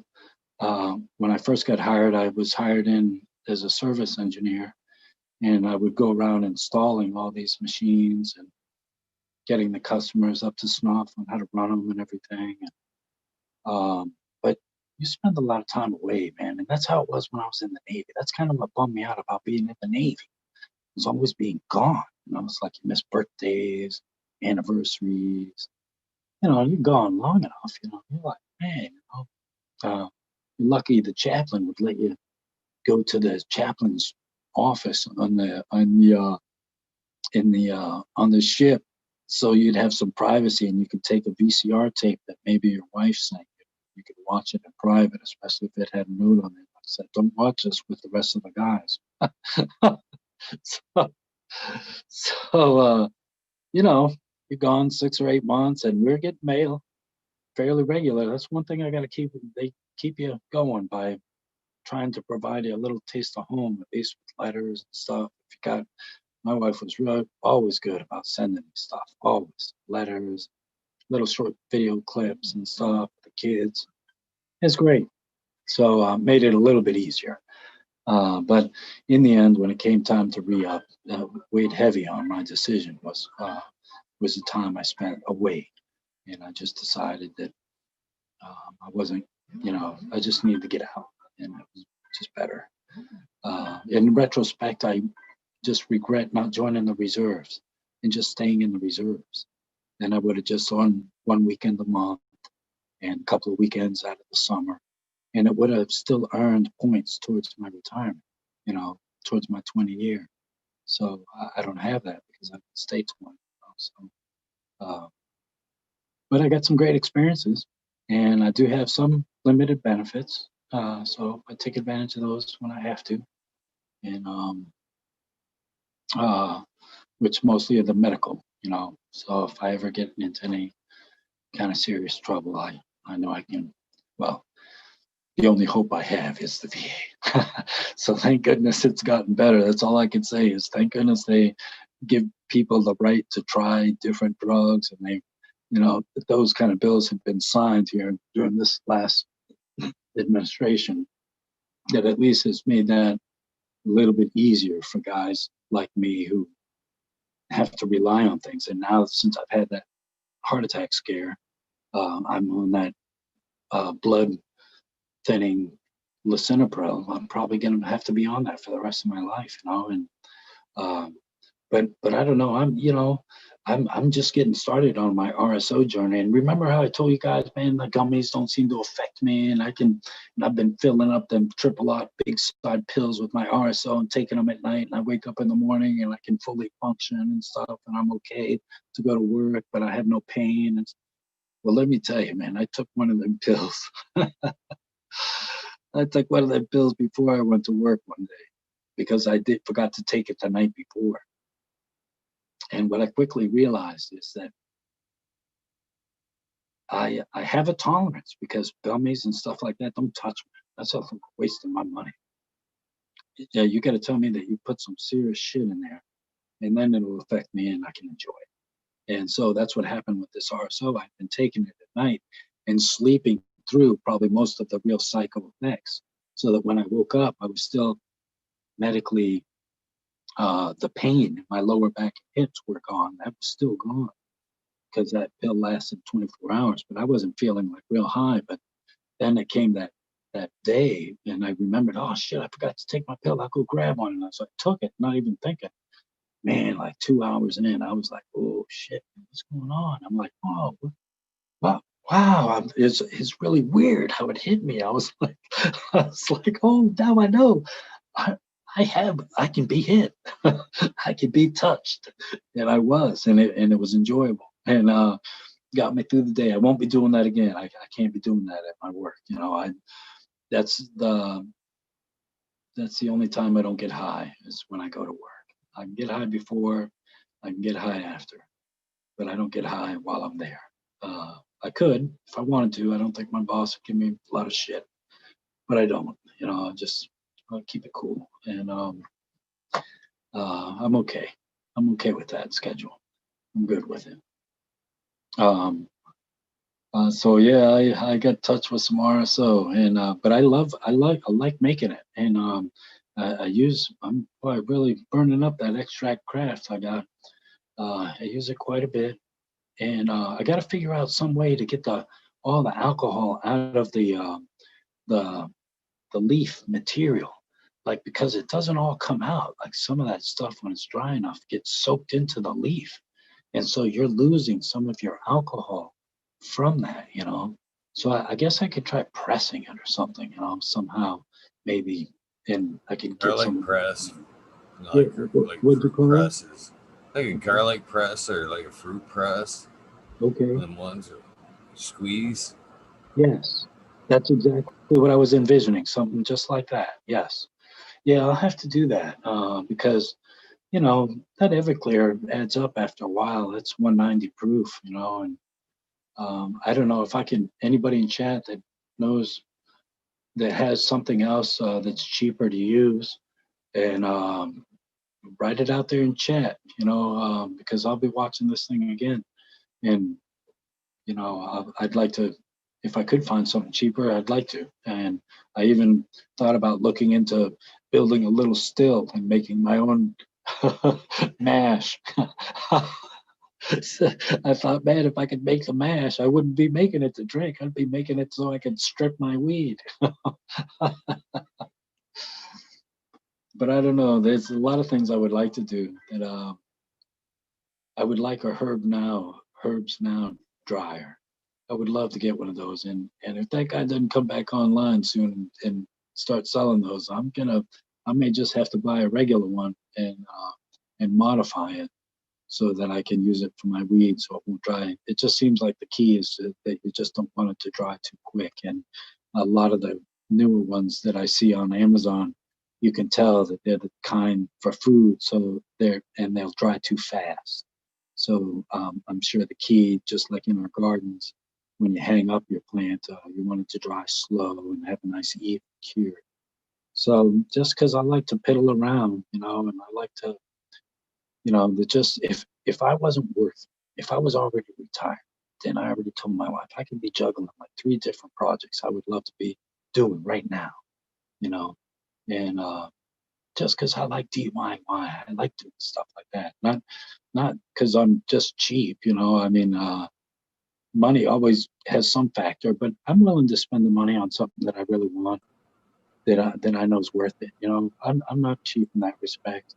But if I see something that I like to, like even building one of these presses, I've been seriously considering just getting my own hot plates and getting one of the Harbor Freight press, pneumatic press, and going that route, because I can see myself going in that direction eventually. I mean, if it's true that you could take a dab with something like a puff coat and have it not heat up your nail too hot so that all your flavor terpenes are gone when you hit it. Like that's what I wondered. I can't speak from any experience. I'm just speaking just strictly on what I see. And I see you guys heating up these nails with these torches. But how hot are these things getting before you put your dab in there? And then what effect does that have on the flavor? That would be my question. Like I see you guys coughing a lot, and I know that it's just gonna kick my ass. So I got to take it real easy. Uh, I got lungs that have been Temperature has smoking a long everything to time. do with flavor. It does. So Yeah. so when I went to that after seeing Jack, and shout out to Jack. I really like listening to Jack Greenstock a lot too. And just all you guys. I don't want to just shout out one guy or two. Everybody that's in chat, man. Whether you write stuff up in chat or whether you get on, Eagle gives you some space to get on here and be able to share some knowledge with the rest of us. I just really appreciate you guys. And when I saw the Puffco, and first time I saw one was Jack showed his, and then I went to the website. And, it just seems like you got that 4 heat settings, and maybe you could put it on low, and maybe to me that would be something worth spending some money on for me, because I could see myself. I don't like it when I cough a lot. If I take a hit of something that I really don't like, that wasn't cured right, or maybe still have something in it. Most of the stuff I smoke is my own, so I know that when the ash I see is very white, I know that I got most of the crap out of it. It's only been since I had to buy something, and that was a while back. That when I smoked it and the ash was still real dark, that and it would make me cough. I would cough, after taking a hit. So and I just don't want to, I like enjoying a hit, smooth, nice, cool hit, and enjoy the flavor. And so that's what I'm looking for. And so I'm hoping that the Puffco can get me that. But so now when you open up that door, now you got to do a few more things. Now you got to be able to get your dab. Now I got to produce my dab. So I got to press out my dab. So I got to build a press, so, so it's funny.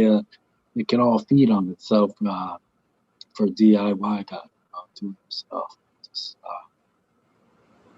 I really like piddling, and I don't do as much of it as I would like to, just simply because I do work, and sometimes when I get home, and I'm sure it's like a lot of people, I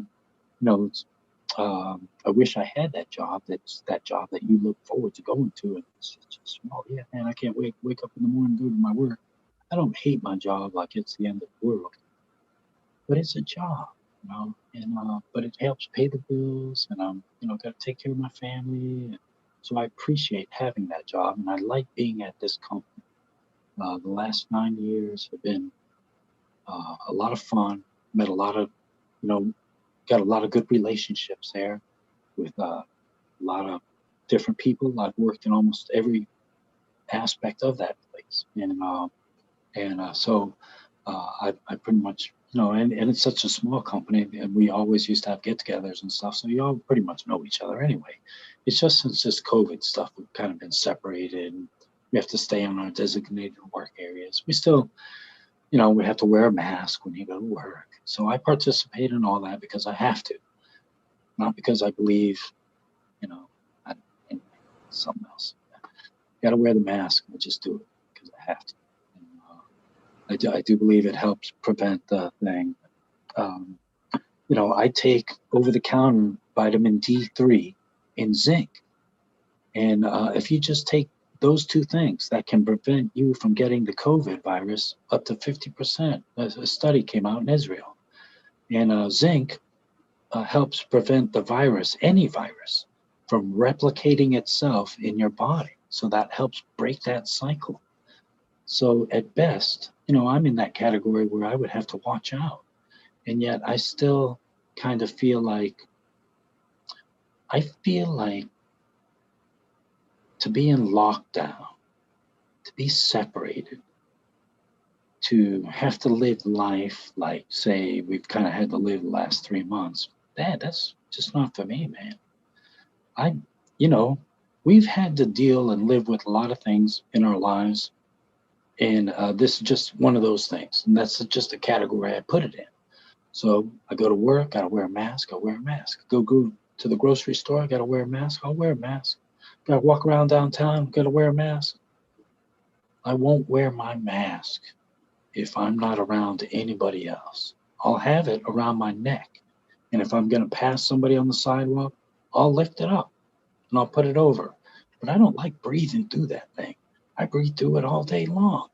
My kid hasn't been back to school. It's like there's a lot of negative effects at trying to corral this thing that maybe aren't so great for society, and so anyway, I just feel like I would just rather live with it. And it's a small population that really is affected, like if my son gets it, you know what? I see it like chicken pox or measles.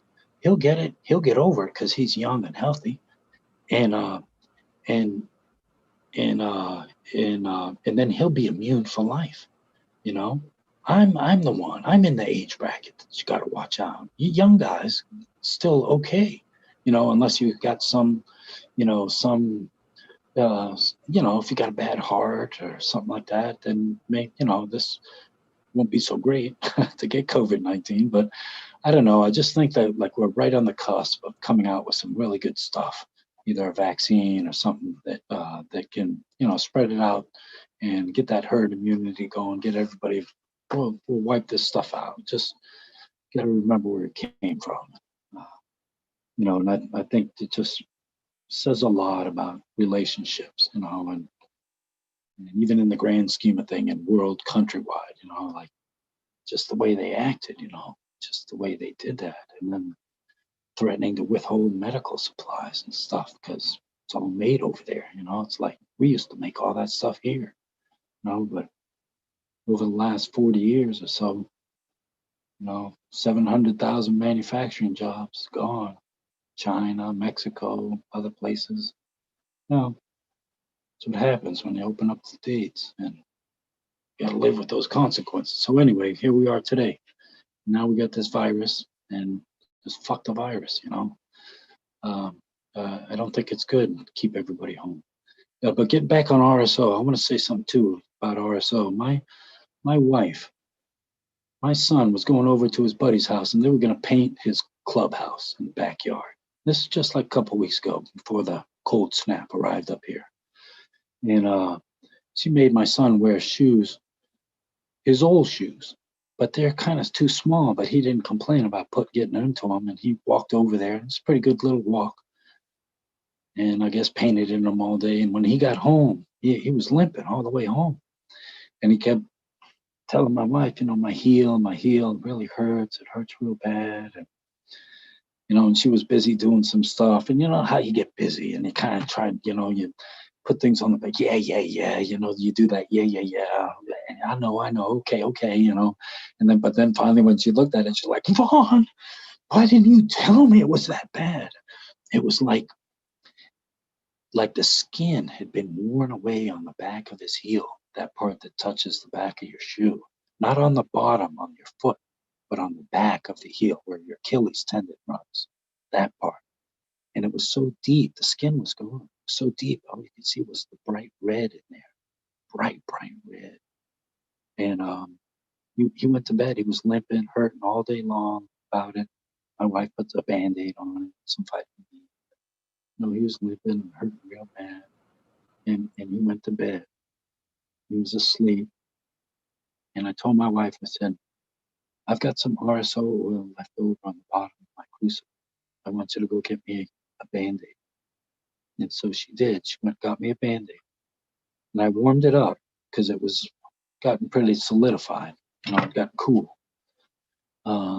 So warmed it up a little bit, and then I spread it out all over the top of that Band-Aid. Then I went in there into his room, and he was fast asleep. Took off the Band-Aid, could see that hole in there, all still bright red, man, bright red. And I put this Band-Aid with the RSO oil over that cut.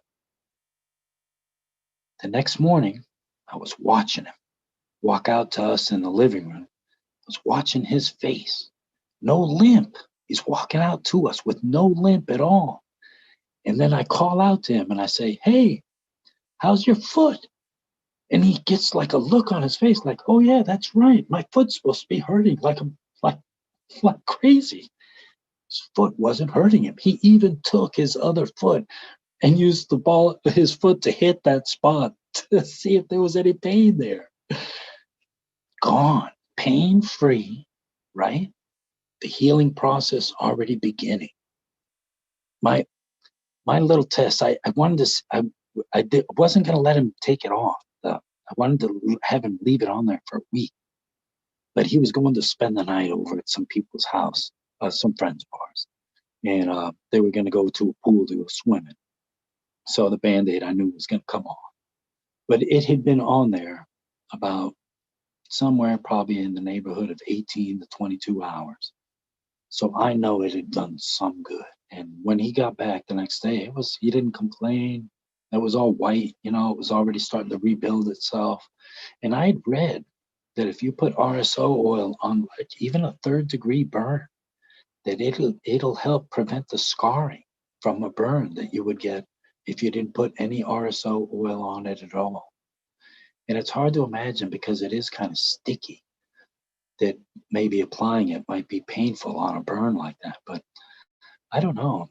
Maybe putting it on a bandage and then putting the whole bandage over a burn all at once. But I've heard it like pink, brand new skin, like you can't even tell that you were burned. So I remember that, and that's what led me to want to put this on my son's heel, and just to see his face, just to see him say, "Oh yeah, that's right, my heel's supposed to be killing me." uh, so yeah, I'm not a scientist, I'm not a medical doctor, but you can tell when things are just that's the right thing. It's just working. May not work for everything, but how do we know? Because it hadn't been tested for everything. So how do we know, right? Unless you test it, how are you ever gonna know? So see, I'm gonna enjoy a little smoke here too with you. I'm still smoking this that wrap, but I'm getting to near where the black tape is on here, the black ring. So I would imagine that's probably where this like hard filter ends. But never fear, prepared. So I got another one, so I can light up again with a different style one. This one's a zigzag one. That one I got some Gorilla Glue in it of my own stuff that I had harvested last time. And nearing the end, I've just got maybe one jar left. And but I'll probably be able to turn it into RSO because I'll be harvesting these guys.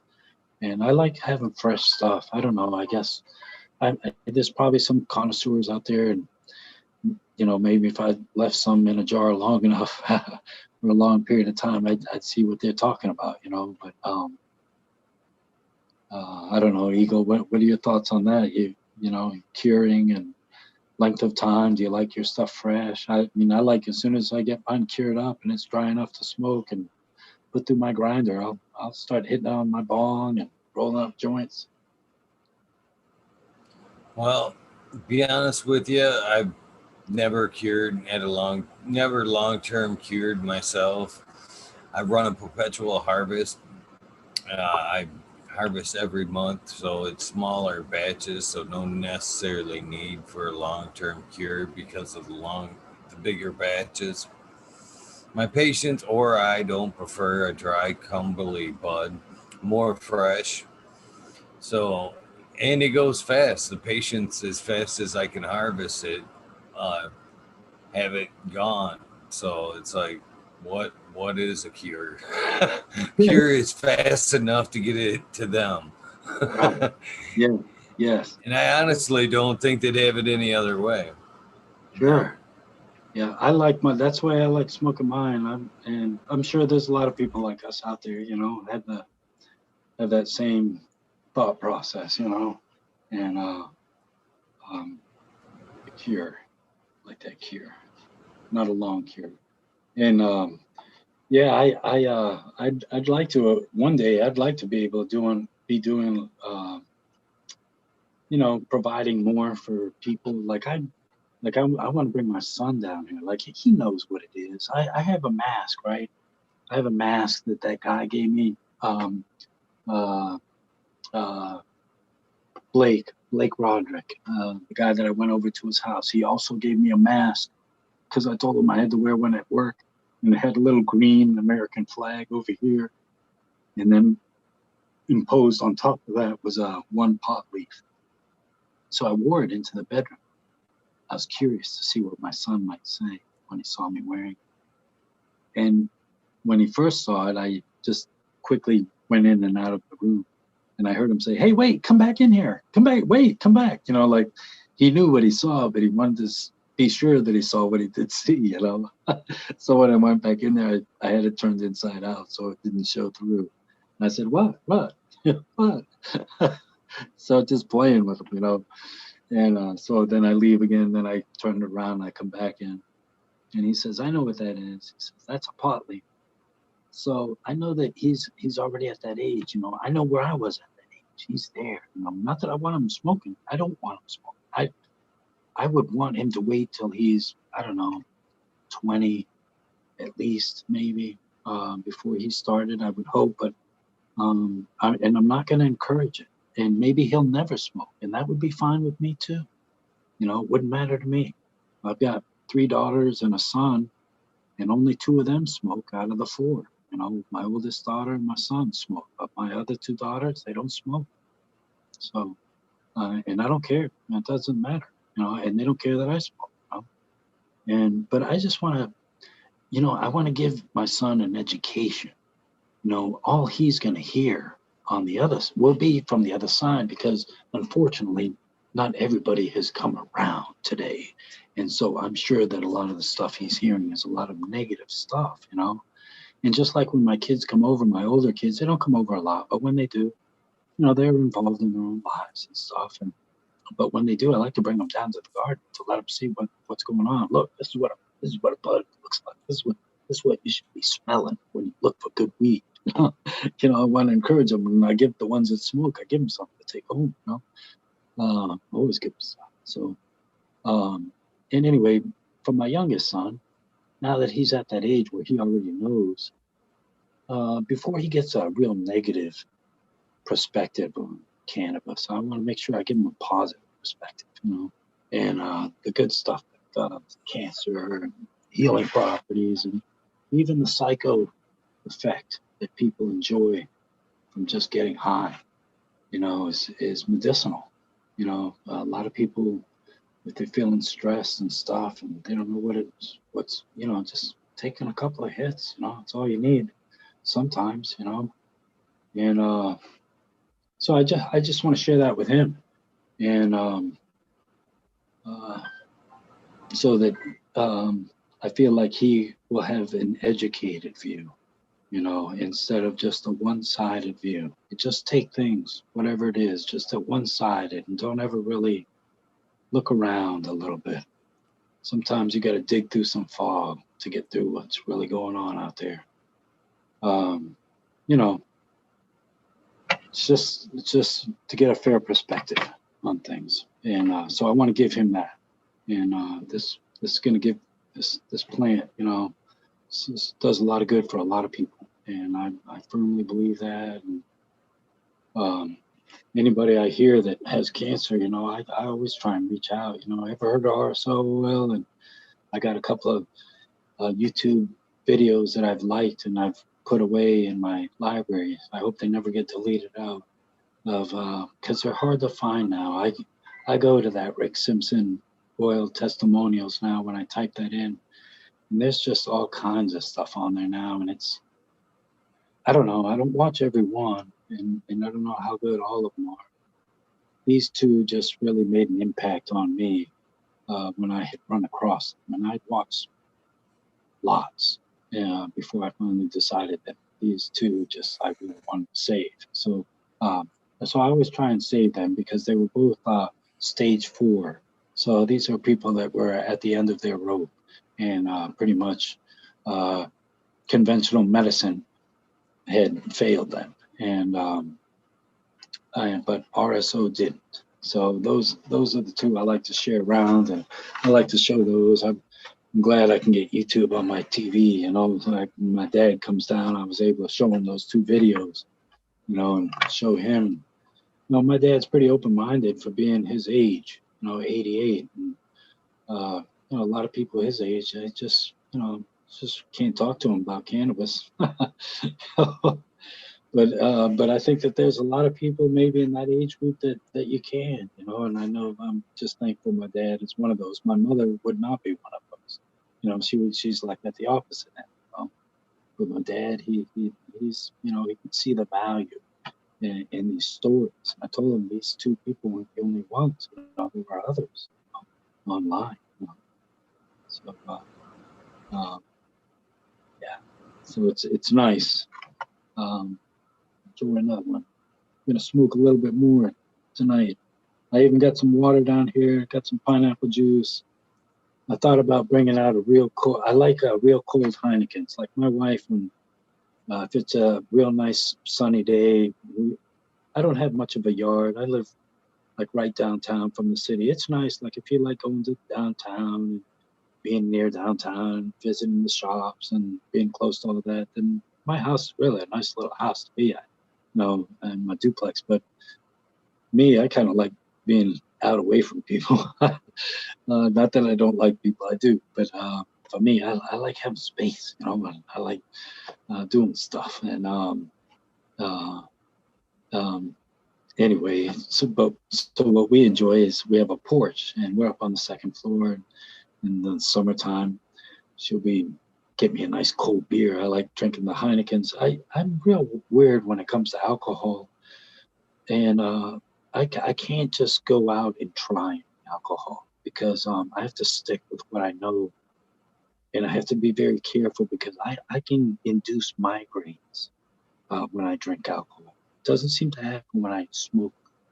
But if I drink it, and if I have the wrong, even one beer, even if it's just one beer, it can give me such a migraine. I'll wake up at 3 in the morning, my head will be like, you know, like a bomb just went off. You know, I get these throbbing in my forehead, and my head just feels like it's gonna pop.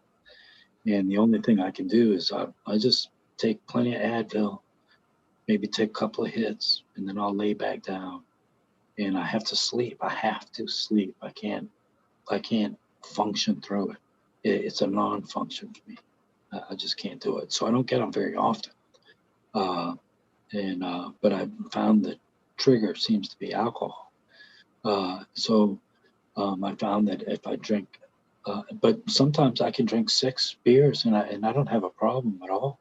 Like we could be out at a friend's pool and hanging out and having some beers, and you know they might be friends that don't smoke, so I don't smoke around them. But I'll have something out in my car. I'll walk out to my car, have a little puff, and walk back. I'll manage to get one in somehow, get a little smoke in there. But I'll go out and have 6 during the course of the afternoon, whatever, and put a real nice buzz on. And thank goodness for my wife, because she takes it easy. She really lets me just kind of let loose. So 2 things when I drink that I know about myself, and that's it. I will tend to get real quiet because I become very self-aware, and I become so self-aware that I can hear myself slurring my words because I've had too much to drink. So I'll shut up. so, um, but what I enjoy is that she'll put a cold one in the freezer, and it takes me, I don't know when exactly she puts it in, when she plans this, but she'll text me and say, I got one in the freezer for you. Sun's out. See you out on the porch. And So when I get home, man, that thing is like ice cold. I love having my beer like that. I put it in my koozie, pop it, go out on the porch, have a nice smoke with my wife, enjoy the sunshine, chat about the day, get to enjoy a nice cold beer. And it just feels so good to have smoke, just have a real ice cold drink of beer. And it's just, for me, yeah, I enjoy that. You know. But I didn't want to bring beer there tonight because well, just didn't want to be slurring my words. Wouldn't happen after one beer. I can assure you of that. But I got my juice. My wife sometimes will make us some vodka drinks. You know, she'll put the pineapple juice, the mixer, or whatever. Or actually, she'll just make it and she'll just put that in the freezer. And so that waits till it's almost completely frozen. You know? But it's just solvent enough so that you can drink it down. In the summer, it's all real good summer drinks to have. Not so much in the winter now. I'm not real thrilled about this weather. This cold snap rolled in here. Got cold. We had snow, 3 inches of snow, and I'm like, hey man, you normally don't get snow this early, you know. And I don't like driving and stuff, and thinking, man, I can't wait to get down south. One day I will be in a warmer climate in just the right location for me and my wife, so that we can enjoy, you know. And I want to have a little greenhouse. I do want to put up a small green, not for commercial purposes or to make any money, but eventually I'd like to buy a bigger RSO extractor machine. Like they make that bigger machine that I think Spartan uses, and he can do a lot more at one time. I think maybe if I get to the stage where I would like to give it to different people that I know for free, you know, like to help people, because you never know when you run across that person, you know, and you'd like to be able to maybe give them a 60-gram dose, you know, and be nice to be able to provide that to a friend of yours or two if you ever needed to. I got to plug in this, my batteries on my phone's about to die. Oh man.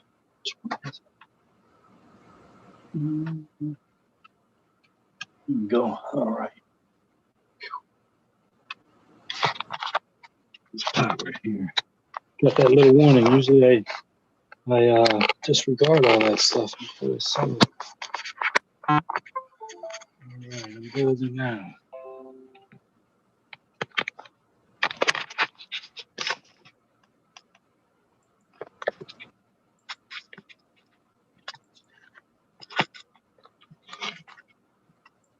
Okay.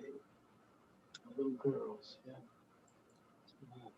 Wait, boy, it smells so good. I hope I don't blow the cure this time. So the dry, the dry. I don't want it to happen too quick.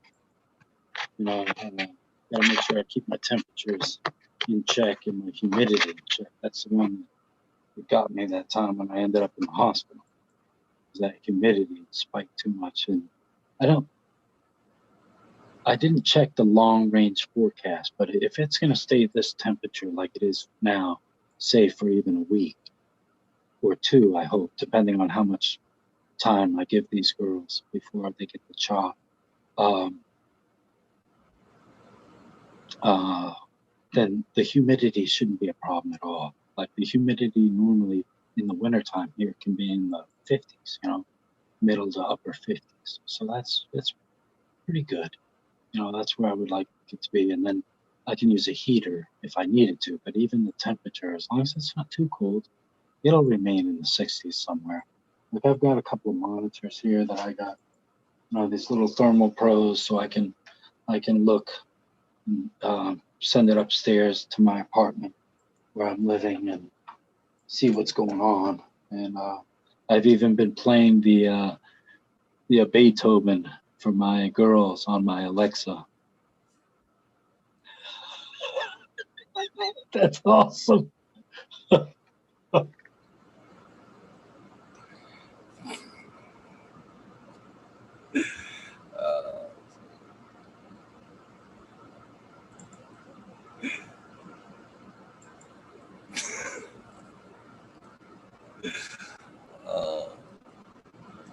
Did, did my ship freeze up or what?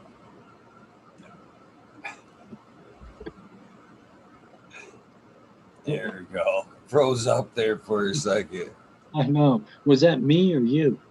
I'm not for sure. You know, because I saw it on my screen too, and I thought, oh wow, could that be my internet connection?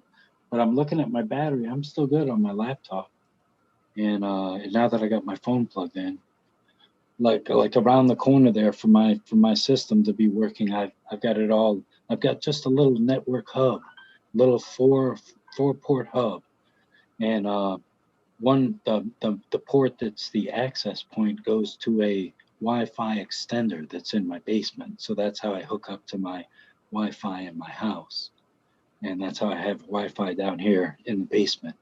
But then I have hard lines going to the PLC, and then one going to the touch screen, and then I have a free one that I can plug into my computer here. That way I can talk to it while I'm doing all my testing. Like you won't need the extra one to your computer. Um, well, actually, it wouldn't be bad to have because you are going to have access to setting up your own parameters for your alerts, for your email alerts. That will be within your control. So when you first get it, I'll have the ones I use in there, but you're going to be able to change them to whatever you want, so that you're in control of the way you run your environment in your garden, So I've tried to incorporate that so that you have all the control you need uh, to successfully run your garden um, on a reliable piece of equipment that you can be away for some period of time. And it all comes down to your watering, really. I mean, all the other stuff is pretty easy, but it's the watering. That's the tricky one. So if you want a pH balance, your watering, then you can do it. And like I showed you out there, I have that 6-gallon container that was sitting outside my tent that holds my fresh rainwater. That's sitting on a piece of wood that is across the bottom square of that PVC pipe that I stand that I made. That's what keeps that still and sturdy, keeping that 6-gallon container full. That's about 50 gallons. I mean, that's about 50 pounds worth of weight sitting on that thing with 6 gallons full. So, and that's a lot of weight, and it creates a very safe and sturdy structure out there and then notice the containers that I had used from my pH balancing solutions were glass, and they were wide bottom. They were wide. That way they've got stability should I bump into it. I'm a sailor, so I might still think I'm on the ship, and get a little after taking a hit, might bump into something down here. I don't want to knock any of that stuff over. So inside the tent, I got the luxury of tying the watering system on that little stand I made to the back of my tent. So that makes that very sturdy there, very solid. So on the outside, I decided, how would I sturdy this thing up? Because it's kind of flimsy, just sitting there on its own. So then that's when I thought, I'll put the weight of my 6-gallon container on there, and that'll hold it. Sure enough, it works like a charm. And yeah, I like it. I mean, it could be more sophisticated. Like the thing I wouldn't include, I wouldn't include the manifold. This PVC shipping this and cutting it would probably, plus you might run less or more plants, or you might maybe you want to have a system that goes to the bottom of your plant so that you run a system where your plants are taking up the liquid from the bottom. So you want to run a hose instead. Maybe you want to just run a solid hose from your manifolds directly to the bottom of the plant, wherever your little reservoir is, it's keeping it, whatever, I think the benefit of this thing, and this is what got me to do this to begin with anyway, was my wife and just wanting to be able to go places. And, since meeting people in this community, I would really like to go and shake your hand. I'd like to be able to go to a cup up in Michigan. I'd like to be able to take the time and and head up that way.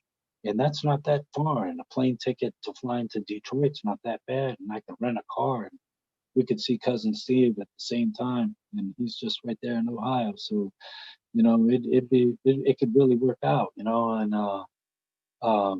but uh, you know, well, you got to be, if you're going to be a perpetual grower like you, and you got people dependent on you, then you need something, to be able to give you that freedom. Even if you wanted just to go for a weekend, even if you just wanted to go camping, if you're the type of guy that waters every night or every day, and you got to be in there to do that, then and you don't have that trusted friend. Not all of us have that great guy next door neighbor or friend that we've known all these years that we could bring. I love that picture behind you. That's awesome. When I first saw it, I had to do a double take. uh, um, but yeah. But you could, now you could go camping. Now you could set it up, and if you water every day, and now this thing allows you to do that. And what I like about a gravity fed system too is you don't have any pressurized water. So like all my manifolds, it's all just pressed together. Nothing's glued. I can take it all apart. It just all pulls apart. And it doesn't leak. You push it all together. You might get a drop here or there once in a while, but for the most part, it just rolls right in, man.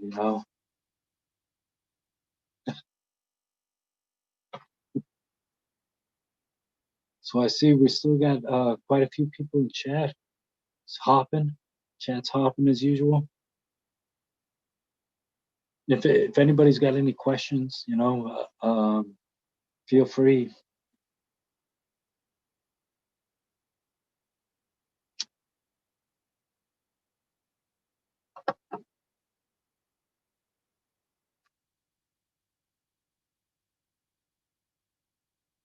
Yeah, that's right. I do. I feed with microbes too. I never knew. I'd like to talk to somebody that does that.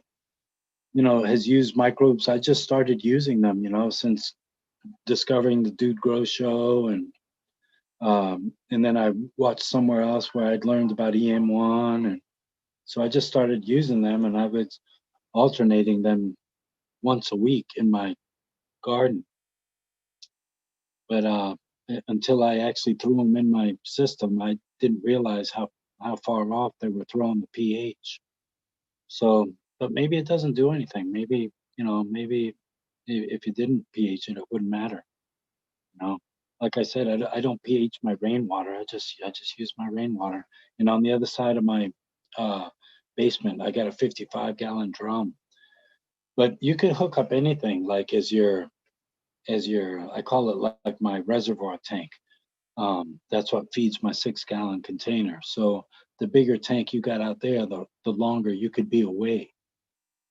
So just think you're in veg, and you know, I don't know. Maybe I might make a trip. Might take me. Maybe I'll be gone 3 weeks. Maybe I don't want to have anybody come into my house, but with that 55-gallon drum feeding my 6-gallon container, I know I could be gone that long. I know I could. Even in flower, I know I could be gone that long with the 55-gallon drum filled up. There's no doubt in my mind I could be gone at least that long with the way I grow and the watering system, the way I water my plants. Uh, that's all.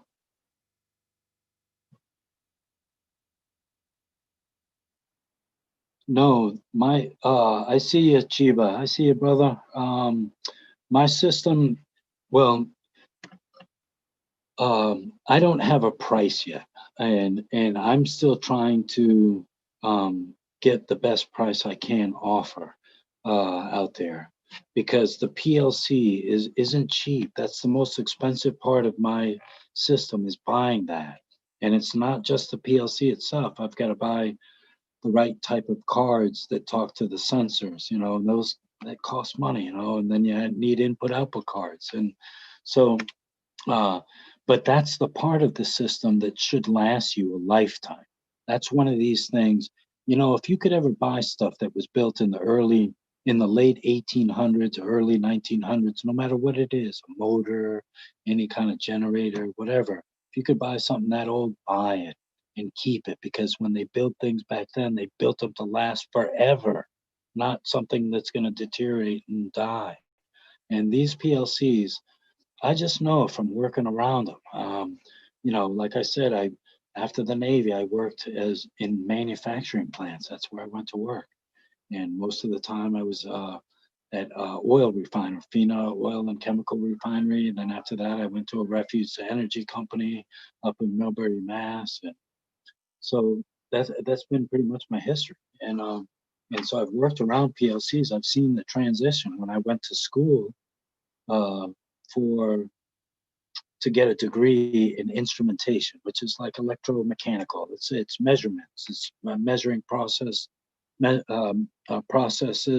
measurement and control. That's what instrumentation is. And I went to school for that, and I knew that it would tie in good with my uh, the things I'd learned in the service, my electrochemical background, not chemical, but electromechanical background in the Navy, working on the radar systems and being through the electronic schools I was through in the Navy, and just working around mechanical stuff that got driven through electrical impulses and stuff. So it just all kinds of ties together. And so this was just another avenue. And when I first went into this, they didn't have PLCs. They were running plants using old relay logic and using I to P. I used to go out and have to and go out. It would be so cold out there in West Texas. You think Texas, man, it's hot and it's in the desert. But man, in the wintertime, it'd get cold as shit out there. You might not get a lot of snow, but them temperatures would sure as hell drop. And them old lines, the control used to have to be controlled like through like a electrical pneumatic interface on a valve. Like the valve would get electrical impulse from the control room that would tell it to move a certain distance. But these valves that you're talking about, big 16-inch valves, 15 or 16-inch diameter, to close off a big old, flow of some sort of chemical or oil or gas. And so them valves would have to be driven by air, not by electric, not back then. And so, man, them things would freeze up. We'd be out there hitting them. Sometimes I'd have to walk along the whole, I'd be 15 or 20 feet in the air walking along pipes that were stretched all right next to each other like a gangplank. Like the pipes were my floor, and they were like 3 or 4 inch diameter pipes, and you'd have to walk across those things to go get a thermocouple somewhere that was, you know, that was giving the control room some sort of faulty numbers. So my job to have to go out there and replace that stuff and fix it. And so anyway, that's my background. So and I could see the transition, because they didn't. I don't know when the first PLCs were brought in, but at least my first exposure to that. Maybe they were around even before that, but I didn't get exposed to them till I got out of the service and then went to work in manufacturing plants. Because before the service, even though I worked in a manufacturing plant, it wasn't at all in electromechanical. It was in a chemical plant that I worked at in New England. So it was all chemicals and nothing like what I learned about in the Navy and what I then continued on. So what I'm trying to say is that these PLCs are used around the world and they're reliable. So the last thing that you're going to probably have to replace is the PLC, and I believe it has a 3-year warranty from the manufacturer. I'm going to have my wife double check all this information because she's my go-to. She's my chief financial officer and go-to person, and she just wears all the hats. That's it. So the only title I got is the guy who built it. So, but she's everything else. And so anything else that might fail, and things will fail over time. I'm still waiting. Like I'm still hanging in there. I'm still waiting for my first thing to fail. Nothing has yet. So I've got a a pH probe that I put in 2 cycles ago. So it's been going now 6 months. At the end of this cycle, it'll be 6 months. During my first cycle, I almost didn't calibrate it hardly at all. And I was just using the liquid drops as my source, as my comparison. But anybody that uses them, the liquid drops gets you in the ballpark. At least then you know that you're in the ballpark, but you don't know exactly where you are, you know. So I know that, you know, look, this thing's high tech and it's got to be able to get right down to the nitty gritty. So I knew I had to get a pen. So I've been waiting, and now I finally got a pen, and I got it here, and I calibrated it. And so from now on, I'm going to start using this pen after each watering. I'll collect a little bit in the glass and in my cup, in my little glass container, and then I'll have something to measure it in. But I need to, even when this run ends, I'll still be able to continue testing as long as I keep brewing teas and because I've got my testing bucket. You know, I told you that extra line. So in my watering, when you choose to do your watering, you can choose the last thing that you choose is where you want that water to go. Do you want that water in that tank to go to your plants, or do you want it to go to your testing tank? And I made it that way so that you can test, you know. And I built in a lot of stuff, a lot of safety features, uh, so that you don't have to worry about floods and stuff like that. You got your email notifications, and you have full control via Wi-Fi through an app, and that's the best thing. And like I said, you could even watch a live watering. You knew what time your watering event was going to kick off. You can plug right in, go to that screen, and be dialed in for wherever you're living and watch that watering event take place. It's not just you get a light saying that it's going on and then a light saying that it's done. You get to actually watch it cycle up to where it's supposed to go to, and then go through all the measuring processes that it goes through before it dumps it. And and those screens, there's I think I said there's 12 screens on the program. Um, you know, they're not any harder than just running your phone. Your phone is far more sophisticated than running this system. And so if you can run a cell phone, then this thing is nothing. This thing is easy for you. And it's just a matter of getting used to things. And primarily once you get it set up, like once you get your light sequences set up, how often are you going to go and change that? Like maybe some guys later on in flower, I've heard them, you know, late in flower, they like to maybe reduce the time by half an hour or whatever. Well, you can do that. You have the liberty to do that, you know.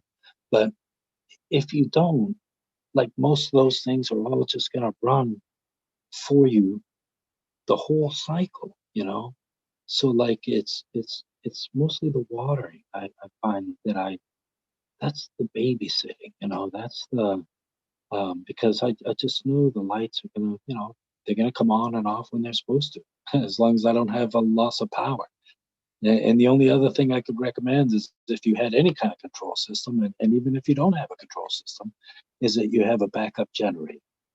That's the one thing I would like to have in my house is a backup generator, so that when power went out, then my garden and a few choice outlets in the apartments, refrigerator and stuff would be on, so that and the heater, you know, certain things would come on, so that we wouldn't just be out completely because we tend to lose power up here in New England. Anywhere where it snows a lot, and you get ice built up on the trees, and then those limbs break and they fall on the wires, and you got down wires everywhere. It could be a few days, and I count my blessings and knock on wood that whenever we've lost power, it hasn't been at a very critical time for me or at a very long period of time, you know, for me since I've been growing.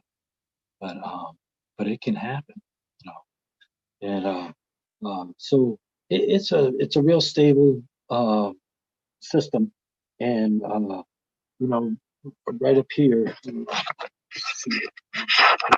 right here behind this plug, right there is that's my sensor.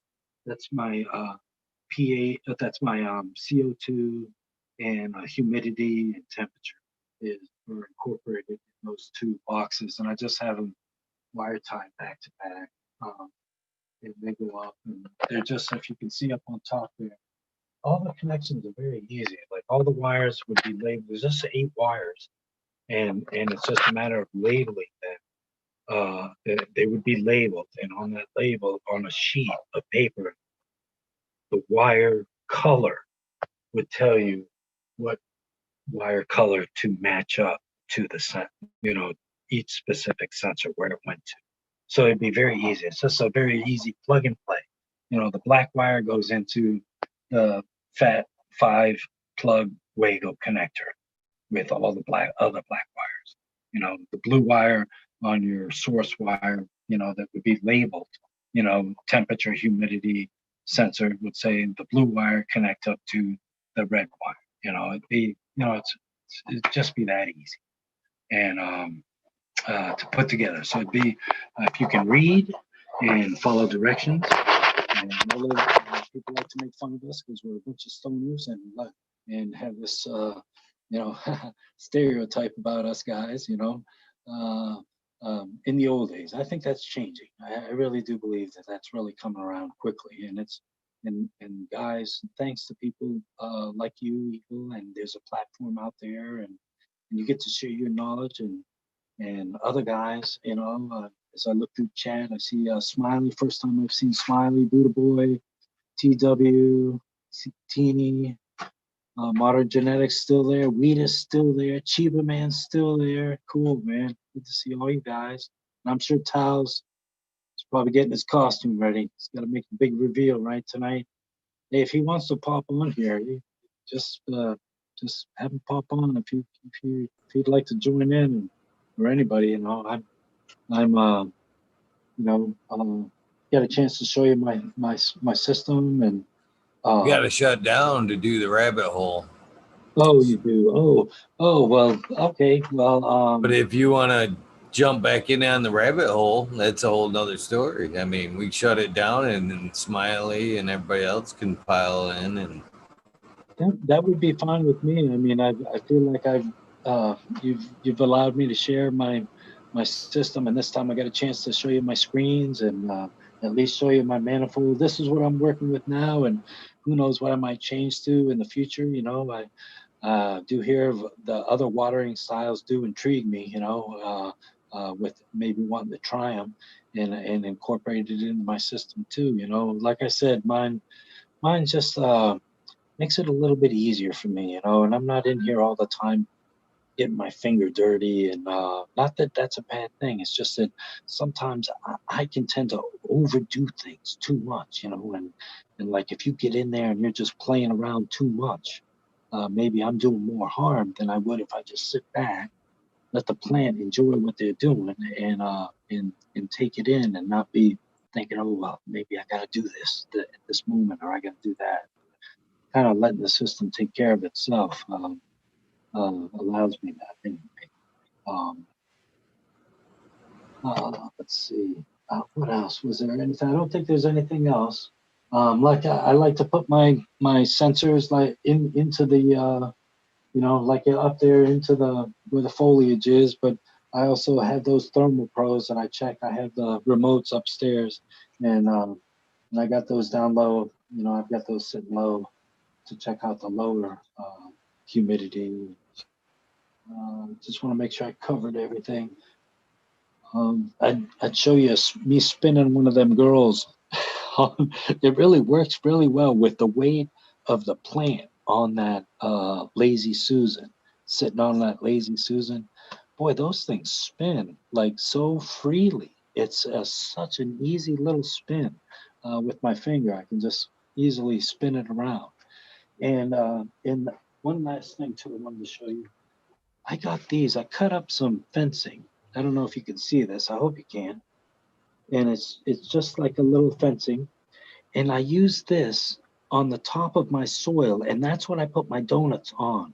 My donuts don't rest right on the soil surface. I got these lifted, a little bit so that my donuts are lifted slightly off the soil surface. My watering donuts.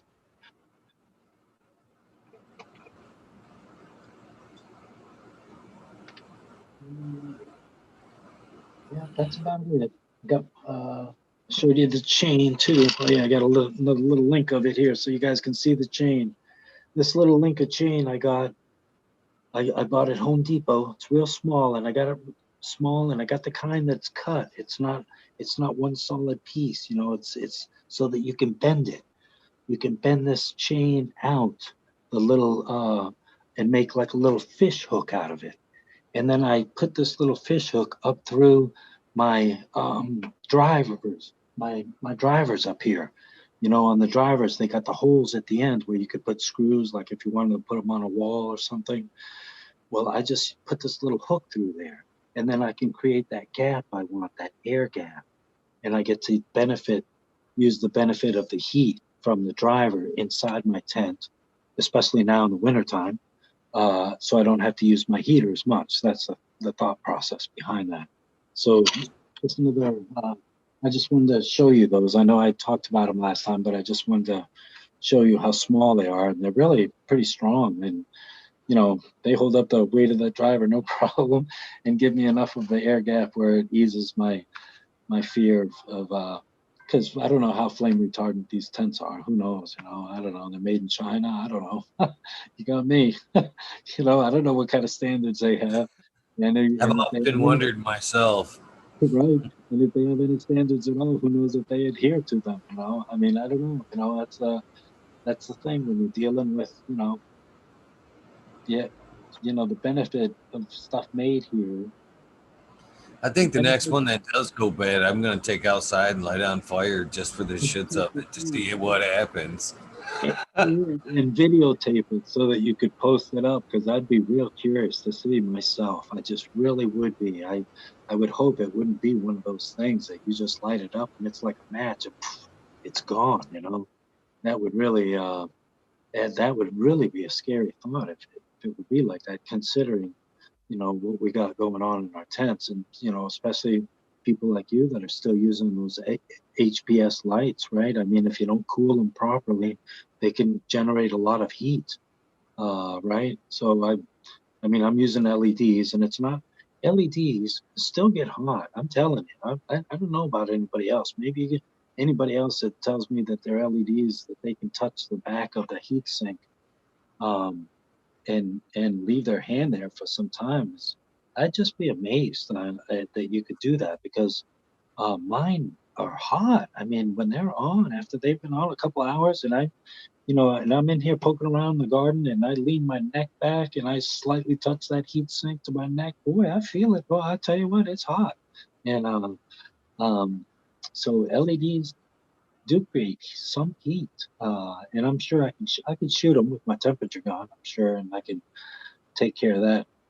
See how hot they actually do get. But you know, I just like to keep things clear of that. Even my little ratchet, those little ratchets, you know, they got that little like cloth string that they use, or nylon string. I don't know what that's made out of. So I make sure that thing's secured up pretty good. I don't want that falling on top of one of my lights. Maybe that could catch on fire, you know, and start a fire that way. I don't know. I worry about those things, and whenever I come into my garden, I look around to make sure those things are still in place up there, you know. Uh, but I'm good to go. Eagle, once again, I thank you so much for letting me come on here. And the evolution is still not quite done. Like I do have my website is being worked on, so I will have an Automation is Freedom website going up, and you could certainly you'll be able to purchase, you know, a system there. And by the time that gets up, I will have a definitive price. I'm the biggest, like I said, the biggest cost is the PLC, and I wish I could. You know, they just want you to spend so much money, like 50. They want you to spend 50 grand to give you any kind of a discount, and I'm not even sure. Like, we need to get with the right department to see, well, what kind of a discount is this? You know, because if it's 10%, and you know that's not going to give much of a discount. You know, it just it just wouldn't, because 10%, that's only 10% on the cost of the PLC. All the other stuff still costs money too. You know, there's pumps, sensors involved, and there's solid state relays, and so that all this can work, and you know, cabling, connectors, all that it all seems little, you know. But when I started getting down to brass tacks and taking one complete system and writing down each individual item, you know, adding it all up, you know, it just all adds up.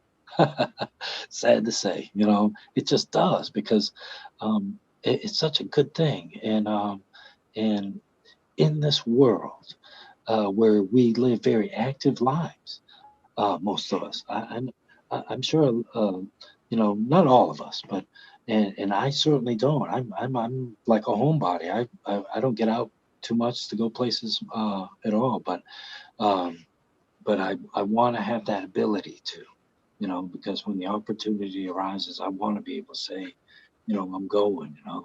Oh, and shout out to Cannabuzz too. All you guys, I know you guys know Cannabuzz.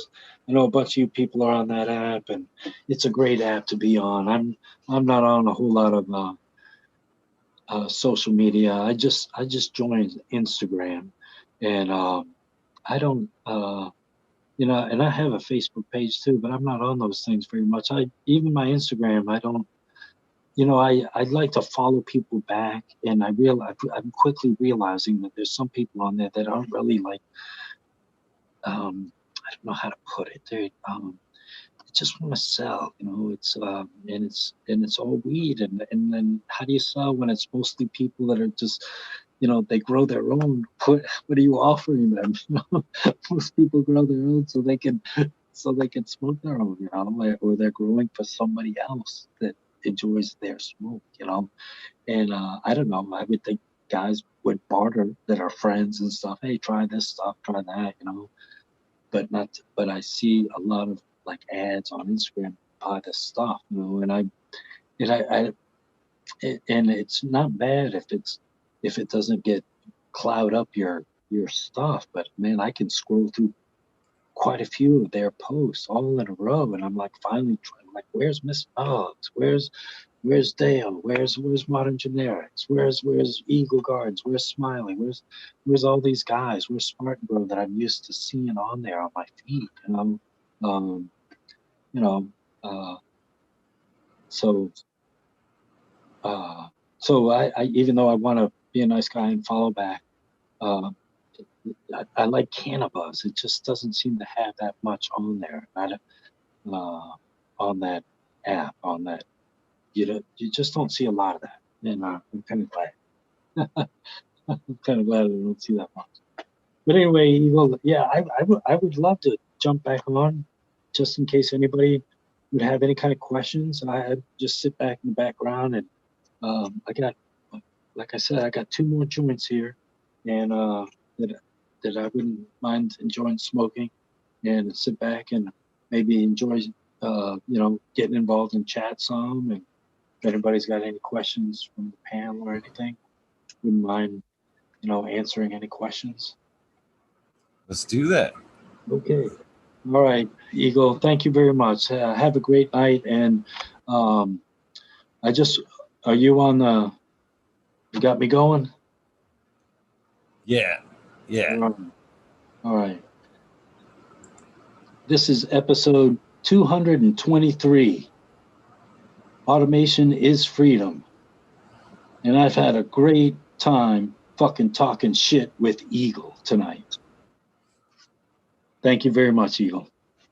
Happy Halloween. Happy Halloween. Where'd I go? All right, buddy. We'll see you in a minute. Okay, very good. I'll look for the feed. All right, guys. You know what to do. We'll be back in a second. The rabbit hole for the towel reveal. Who's not ready for that? Huh? Who's not ready for that? I'm ready for that. This I've been waiting for a minute. It's probably all nervous. That's funny.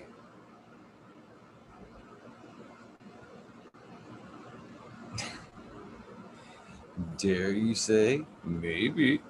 I'll see you guys in a minute in the rabbit hole.